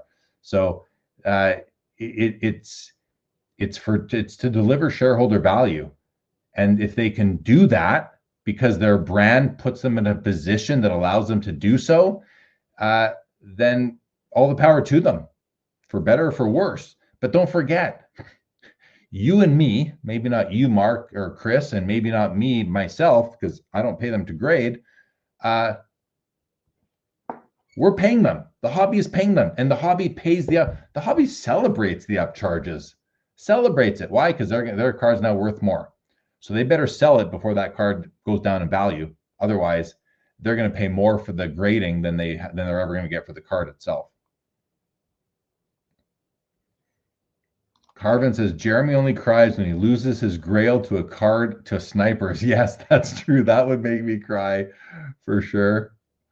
Andrew Deutsch, would you rather have a Clemente and Koufax rookie or a rare Judge and Ohtani? I think vintage and modern can both coexist. Just curious. I agree. They can both coexist. I collect both, love both. But what would I rather have? I'm taking the vintage. I'm taking the Clemente and Koufax here myself. How about you, Josh? Koufax all day long. No doubt. No question about it. But he's right, though. They can't coexist. I just don't really watch modern sports or modern baseball that much, but I would rather go for the Koufax. Yeah. Richie Rocket Card says, just speculating, but $50 per hour for a grader starting is probably high, because then wouldn't a lot more people try to get into that profession? Yeah, I'm not saying they're getting it, Richie. I'm saying that I wouldn't be like that, you know, $40 an hour, 30. I mean, if they're getting $20 right now to start, that's 40 grand a year. I don't, again, can't do much on that. $30 is like 60 grand a year. That might be better. DS says, if PE, what am I missing? Who's PE? Fanatics, Collective. Private equity. Private equity. Thank you. If private equity buys Beckett, they will start to buy international grading companies, then use transfer pricing and leverage to grow and get a nice multiple. Well, that's pretty advanced stuff right there. And the transfer pricing piece, I mean, it's been literally 15 years since I've done any work in transfer pricing. And I did do a little bit back when I was, a younger, back at the first half of my career. I did do some transfer pricing work, and but it was mostly on like hard goods. The transfer pricing on services is a lot different than transfer pricing on hard goods. So yeah, and I'm not going to pretend like I still can speak on that. Chase Rhymes, is this guy still in the hobby? Chase Rhymes, unbelievable. Is he still in the hobby, Josh? I haven't seen him since. Seen him in ages. Wow, it can't be him. It can't be him. Can't be him. Is this the real Chase Rhymes? I don't believe it. Let's see what he says, though, in case it is. When PSA damages a card, how often do they take responsibility? Their case cracked due to pressure on a six-figure card of mine. When I went to reholder it, they took no responsibility for it. I lost 80K in value. I don't know what their position. The question here is, how often do they take responsibility? I have no idea. I don't monitor the incidence rate of this, and I don't have any information on this whatsoever. So I don't know if this is perhaps the real Chase Rhymes. I don't know, but I'm sorry for your loss for sure. Rock Latex says, yes, insurance is the reason. Nat has said so. They don't want multiple people sending 86 Michael Jordans and 52 Tops Mays and mantles in their bulk levels. If they don't upcharge, collectors won't self-police and their value in tiers.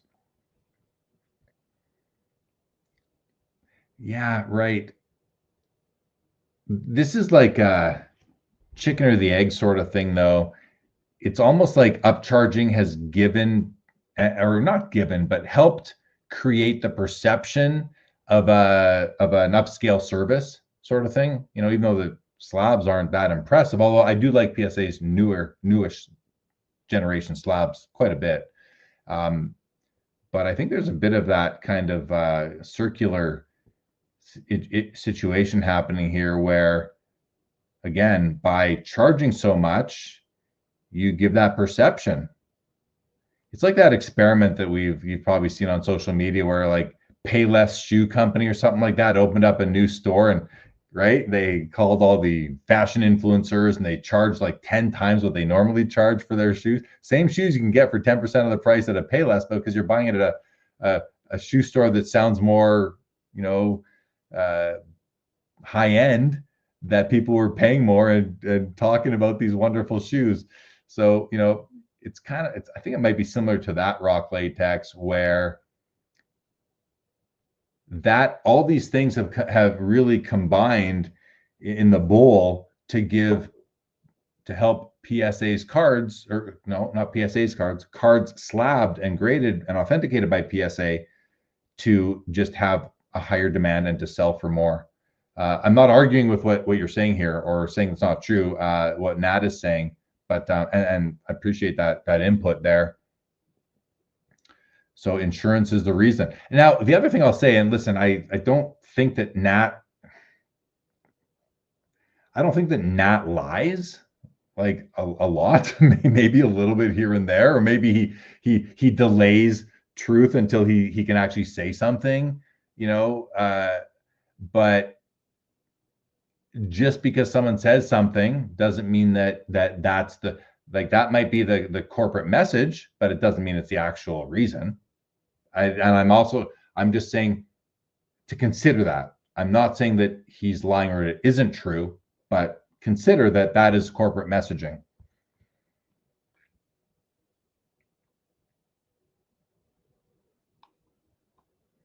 Bob Boozle. Hey, Bob Boozle, how is your wife doing? Situational Adventures says, Josh, did you mention you may talk about the West Coast Card Show later when you first came on? Did you mention the West Coast Card Show? Yeah, I'm going to be there next week. I'm going Thursday to like Sunday morning to set up. Are you going kind of for yourself to look at cards? Are you going for 90s auctions? What's your plan? Going for the auction just to promote it. It'll be a week to go till closing night on next week. So I want to just go there and, meet some people, show off the cards we'll have for auction, and hopefully take in some consignments for the next auction. We're doing an episode on the 26th, August 26th. You'll be joining me here. We'll be doing a 90s auctions episode covering your auction and looking at the cards. And you guys have grown quite a bit lately, have you not? Yeah. You guys are doing pretty well over there at 90s auctions as far as recent growth. Yeah, got a couple new partnerships. We have some great new cards in our current auction. We got the Nationals, really productive in terms of consignments, new bidders, registered users, people asking to send stuff in for the next auction. So it's great to see. It's been 2.5 years. John and I have been working really hard on it. It's nice to see it getting a little bit of upward growth in the recent few months. So I'm happy to see it.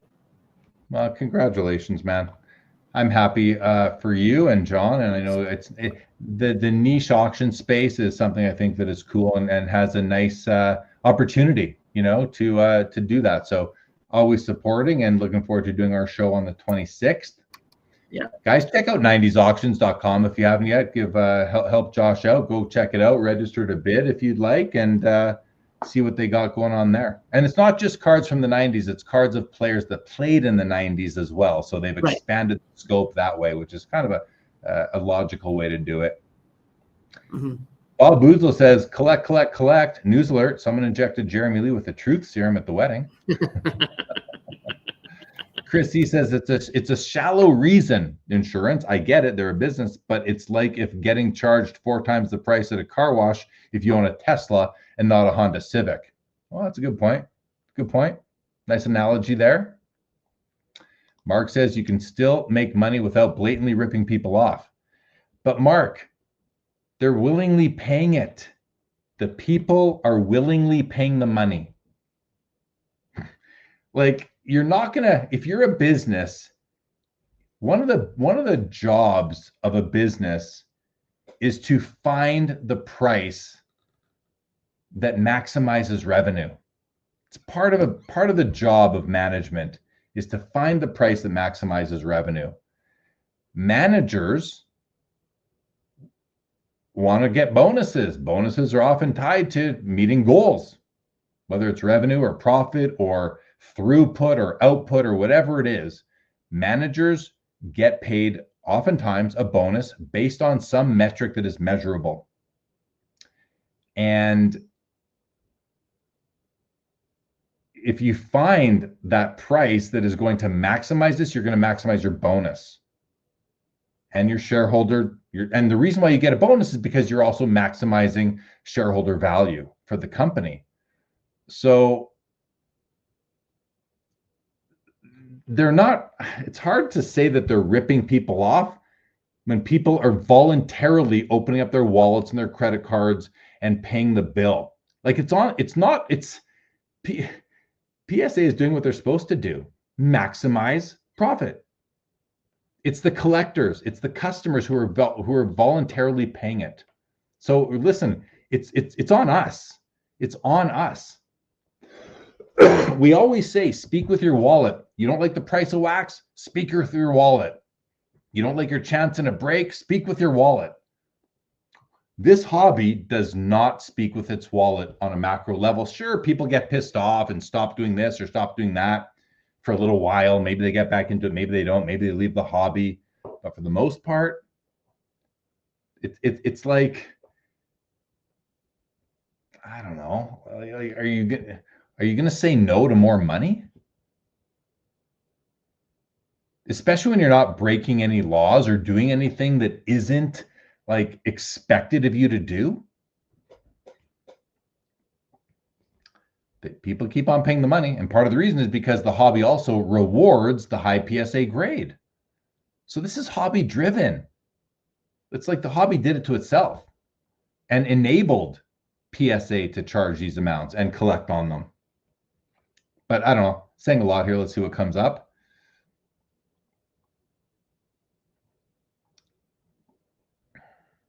I am not attending the Van City Card Show, Dave. I'm not able to make it. I'm attending a podcast conference locally, actually. Instead, my very first podcast conference I'll be attending, which I was invited to. Very grateful, and we'll be sitting on a panel. So that's going to be fun. Rock Latex says, interesting that the West Coast Card Show has scheduled their show 2 weeks ahead of the National in 2026. Ooh, they're taking a page out of the Fanatics Fest book there, which did the same thing, but a little bit more earlier. Bob Boozle. Mark, I invite you to the Bob Boozle Power Up Academy. You will become a cutthroat CEO. Dave H says, Vancouver card shows better than Toronto card shows, LOL. I don't know, Dave. I've been to both, and I find that to be completely untrue as a vendor and as a shopper. But then again, as far as Toronto card shows go, I've only ever been to the expo, so I'm only talking about the expo. I had a great time at the Van City Card Show. I've had a great time at the West Coast, the Dale Bossa show out there as well. But I can tell you one thing: the buyers in Vancouver, unless they're coming from elsewhere more and more, are not nearly as spendy as those out east. DS says, the customer's a PSA. They're only paying it because they want the card graded. No, they're paying it because they want the card to go up in value. But okay, if you took your car to a mechanic and he had advertised a price, then once he has your car, he says your car is worth too much, it's more. Yeah, but you got to know who you're doing business with. You got to know what they're going to do, right? You know about the upcharges of PSA, and if you don't want to pay it, you don't have to. They'll send you your card back. Chris C says, but not everyone is grading to flip. Some people want them for the PC. That's not a but. That's the way. That's why the upcharges. That's why I don't like the upcharges, because why would you grade if you're just going to let it sit in your PC and pay an upcharge? Because, and I say that because there's risk that your card could go down in value and they're not refunding you. So when people ask me if they should grade, I have a Jordan 86 Fleer card I've had my whole life, or I've got an 79 O-Pee-Chee Gretzky, and they say, should I grade it? And I say to them, well, you can, but when are you going to sell it? Oh, I'm never going to sell it. Well, then why don't you grade it before you sell it? Like, what's the point of grading it now? Because number one, your card could go down in value. Number two, we don't know what the grading landscape is going to be in 20 years. It might not be PSA anymore. It probably will be, but it might not be. Positive feedback loop. People pay PSA because they know it'll make their cards more valuable, and the cycle just repeats. Yeah. Situational Adventure says, I speak with my wallet. No PSA membership. Will never download Card Ladder. Have sent 5 cards to PSA and 100 plus to SGC. Oh well, might try CGC. Meanwhile, my Rock collection has swelled. No PSA membership. Okay, you can still grade with PSA without a membership. We'll never download Card Ladder. You don't need to download Card Ladder. Card Ladder's a website that you can you can download the app for sure, but you don't need to pay for Card Ladder. There is a free version of Card Ladder. But if anyone out there does want to download Card Ladder and pay for the premium service, there is I don't have it in this video, but there are referral links in all my other videos for that. I do have an affiliate link with them, so please go ahead and download Card Ladder, pay for the full service. It's a great service. I love it. I use it all the time. And you help support this channel too.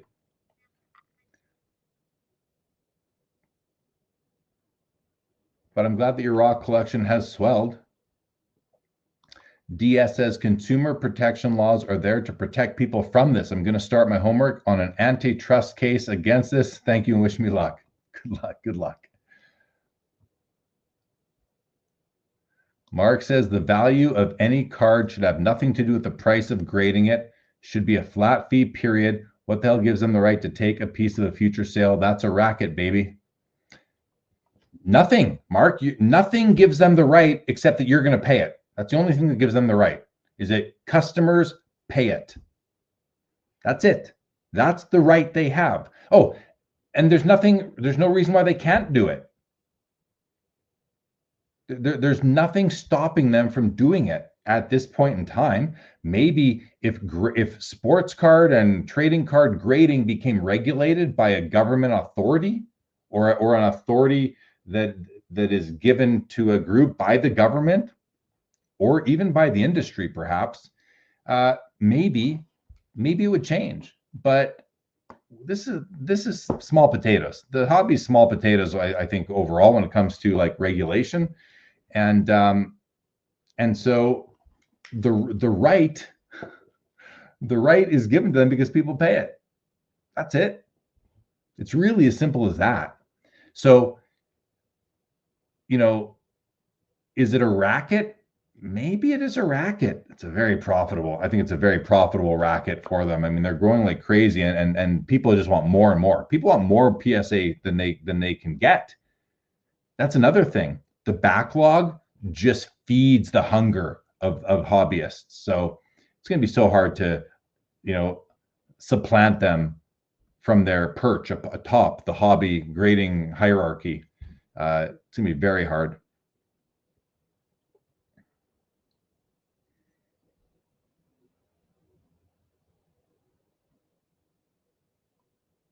Mark says, as you have stated, Jeremy, they are sheep.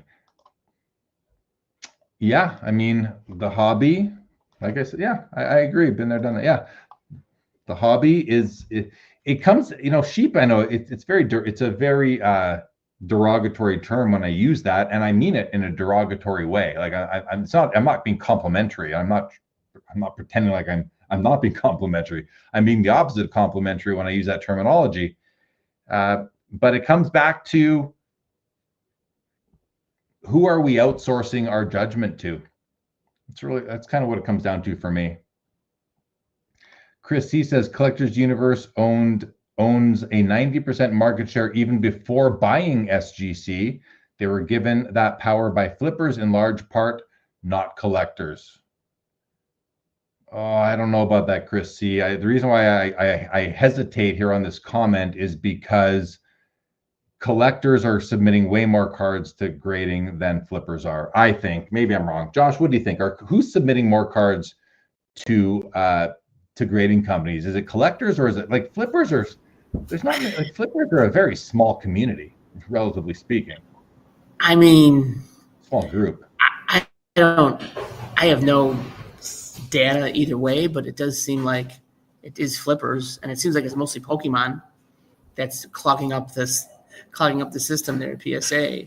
You get these stats every month about what cards have been graded the most, and almost every month it's been some sort of Pokemon variation the past 4 or 5 months. Take Pokemon out of it. I think it is the flippers. You think it is the flippers that are fueling these 1.3 million cards a month to PSA? I think so. With their bulk submissions, with raw cards they're picking up and trying to flip right away. I think so, absolutely. I don't know. I mean, I'll think about it a bit harder, but I'm not convinced. I find it like, I always feel like we overestimate certain groups of people in the hobby because it's what we're watching. It's what we see because we are watching Instagram and YouTube and Twitter and all these things. But there are so many more collectors out there that I think there's way more collectors than flippers. There has to be. I mean, it's just like saying there's way more people that eat than there are restaurants that serve the eaters. You know, I think there's way more collectors than there are flippers. So I'm not convinced.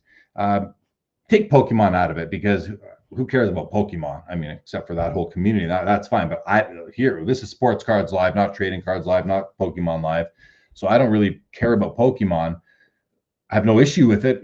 Have fun, everybody. But yeah, I think the other thing that fuels it is the PSA set registry. We can't overlook the power of the PSA set registry for people, collectors upgrading, trying to find the best value, or the best, not the best, but the highest graded card. Yeah, it's an answer we don't know the answer to that, I don't think. But Sacramento says, I don't know who submits more, but tons of collectors do submit to PSA for the registry, consistency in their collection, etc. Oh, yeah, exactly. And the consistency in their collection is why I do buy PSA graded cards a lot. Like that's my first choice. But I do buy SGC cards now too, because the cards I want are in those slabs. That's what happened to the National. 3 of my 3 cards came in SGC slabs. And, that's because I'm buying the card, not the slab, not the grade.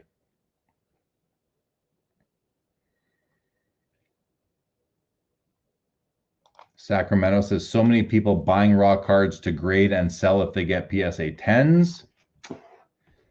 Yeah. That's it's one of the angles, right? One of the games that the hobby facilitates is the, buy raw and grade to sell. That's an angle. That's a way people make a living doing that, and they have for a while now. People have been making a living doing that for a while. Josh, I have to go to the bathroom. Can you hold down the fort for a couple seconds here? I will do my best. Okay, guys, be nice to Josh. We'll wrap this up soon, but let me go. I'll be back in 2 minutes and we'll wrap up. Josh, I'll let you play with the comments for a second and talk to the fine people. Thanks, buddy. All right, guys. All right. Here's my buddy here. All right, so who here is doing the West Coast Card Show? Raise your hands or tell me in the chat. Also, I agree that, I think that it's mostly flippers who are clogging the PSA log jam here. I mean, it could be, I don't think there's that many collectors are submitting that many 56 clear Jordans or 50 or whatever those are being pumped out every month. So someone better put a comment here soon because I'm running out of stuff to talk about. Okay, it's good. Sacramento, I don't go to a lot of the trade nights, but where are they going to be? Because I don't know. I get in late Thursday and I'm leaving early Friday, but stop by. I'm in the first booth when you walk in. It's like right in the middle, I guess, with some other people, but introduce yourself. I'll be there Friday morning early. And Chris, you're 100% right there. Flip us off. You shouldn't buy cards that go into the flipper vortex. I will tell you that. But sometimes it's a necessary evil because they have cards that we all want, and we need to get those cards back. But that is what it is. Just Laura, that's right.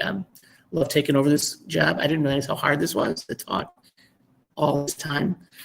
Situational awareness. I'm going to be gone by Sunday morning, but hopefully I'll see you there before I leave. Jeremy's back, but his connection's lagging, so I don't know. Hopefully he'll chime in any second now because my voice is getting tired. I'm here. There you go. How'd I do? I was just letting you finishing what you were saying there. What does DS here say about 347 million people in the U.S.? 1.1 million cards is 0.317% of the population. Has to be the flippers. Okay. That looks like good math.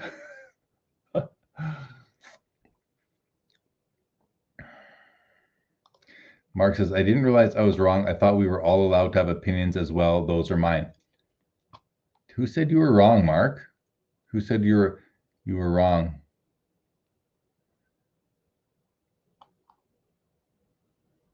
I don't know. I mean, we all have opinions, that's for sure.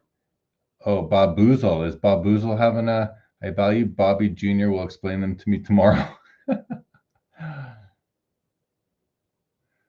Where does Steph Marbury rank in your 1990 greatest players list? He doesn't. Harsh. That is harsh. What? He's one of the greatest college players. He was a good college player. He was a great college player, Georgia Tech. Georgia Tech. There he is. That's right. He was great. He was like, very good in the 90s. He had some promise. Good. So here's a comment from it's a half an hour old, but I just realized I had it starred from earlier. Yankees fan was talking about saying that Neo was disproving the issue of I guess hobby content being on the decline based on his stats. And I mean, my stats disprove it as well. Or I don't know if they disprove it, because Neo and me were each only one data point on, in the whole group. But yeah, I mean, it's a non-issue for me. I think. Not just Pokemon. I've seen 90s basketball especially being flipped, and it's why I won't pay high cost for graded Kobe.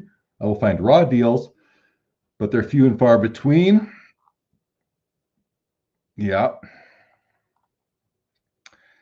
And the other one of the problems with buying raw, obviously, is that you don't know if it's authentic in some cases. I mean, it's hard to, I don't know. I've never faked a card, so I don't know if it's hard to fake a Kobe, a 90s Kobe card or not. I think it's been done. I don't know how difficult it is, but that's, there are, right, Josh, there are lots of fake 90s inserts, right? There was a fake Kobe pulled at a different auction last week in a BGS holder. So, I mean, we had a fake MJ or a reprint MJ brought to our attention. We pulled it in our auction. Yeah, you see them. One of the most copied cards is that Super Rave out of 25, Jordan and Kobe. It happens. There you go. Yeah, that's one of the best reasons to buy previously graded cards, is that they've been authenticated. And as you just said, even Beckett has mis-slabbed cards, and they're not like, these grading companies are not perfect. They're going to make mistakes, but what is that error rate? What is the error rate, and what is an acceptable error rate? I mean, there has to be an acceptable error rate for them. I'm sure they know what that acceptable level is, but to the person who's impacted by it, they think that to them the acceptable error rate is zero on their submissions. You hate to be that 1 in a million people who gets caught, and has the error work against them as a customer. I'm not saying it's 1 in a million. I mean, it could be for any product. Could be a microwave oven, and 1 in a million are going to explode in somebody's house or something like that. You don't want to be that one person, but the company is willing to take the risk and to pay out the claim on that if they have to, because they made enough money on the other 999,000 of them. All right, I think we're slowing down, Josh. I think the chat is slowing down as well. And both of our internets are not working well tonight. I don't think so. What do you think? It's getting late, and you've had a long night. Yeah. All right, we're gonna wrap it up, guys. Appreciate everybody joining us. I'm showing 115 people here, but only 70 on YouTube right now. So, I want to thank you all for jumping in on the late show here. Appreciate that. Oh, Sacramento makes a good point here. Best part about collecting cheap cards are not worth anyone's time to fake, trim, or otherwise mess with. That's a good point. Thank you, Chris C. Appreciate it. Yeah, we're going to wrap up, everybody. So thank you to everyone who did join. Thanks for your comments and questions. I mean, we came into this without a plan. So it's always fun to talk about these things and to think about them too. Like, I feel like I've been thinking for about two hours now about some of these questions that the chat has kind of forced us to think about, Josh, and that's fun. And also, I just want to say that, like, all the opinions that I share and thoughts that I share, a lot of these are just off the cuff. So I reserve the right to change my mind on some of these things as I learn more information and I think about them more and time goes on. I think the same would go for Josh. I mean, sometimes you're not thinking about all the factors that come into play when you're formulating an opinion or a thought on something kind of on the spot on a live stream like this. So, but this was fun, and thank you for causing us to think so much. DS, thank you so much. Appreciate it. Dave Kaplan. Yes, I gotta look into this for sure. Good night, Kinger. Thank you so much. Situational Adventures. Welcome to the chat, by the way. I don't know if I've seen you before, maybe once or twice, but good to have you. Sacramento.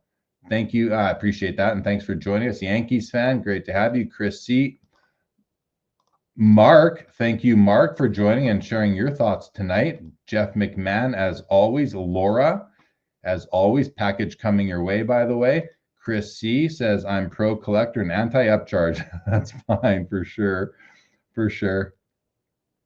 Baboozle, collect alert. We do not agree to Jeremy's term. Everything was on the record. Well, it's definitely out there for sure. Oh, Baboozle, Nighty, show inspired me to be a better husband. That's good. Hey, Lantern, what's up, Turner?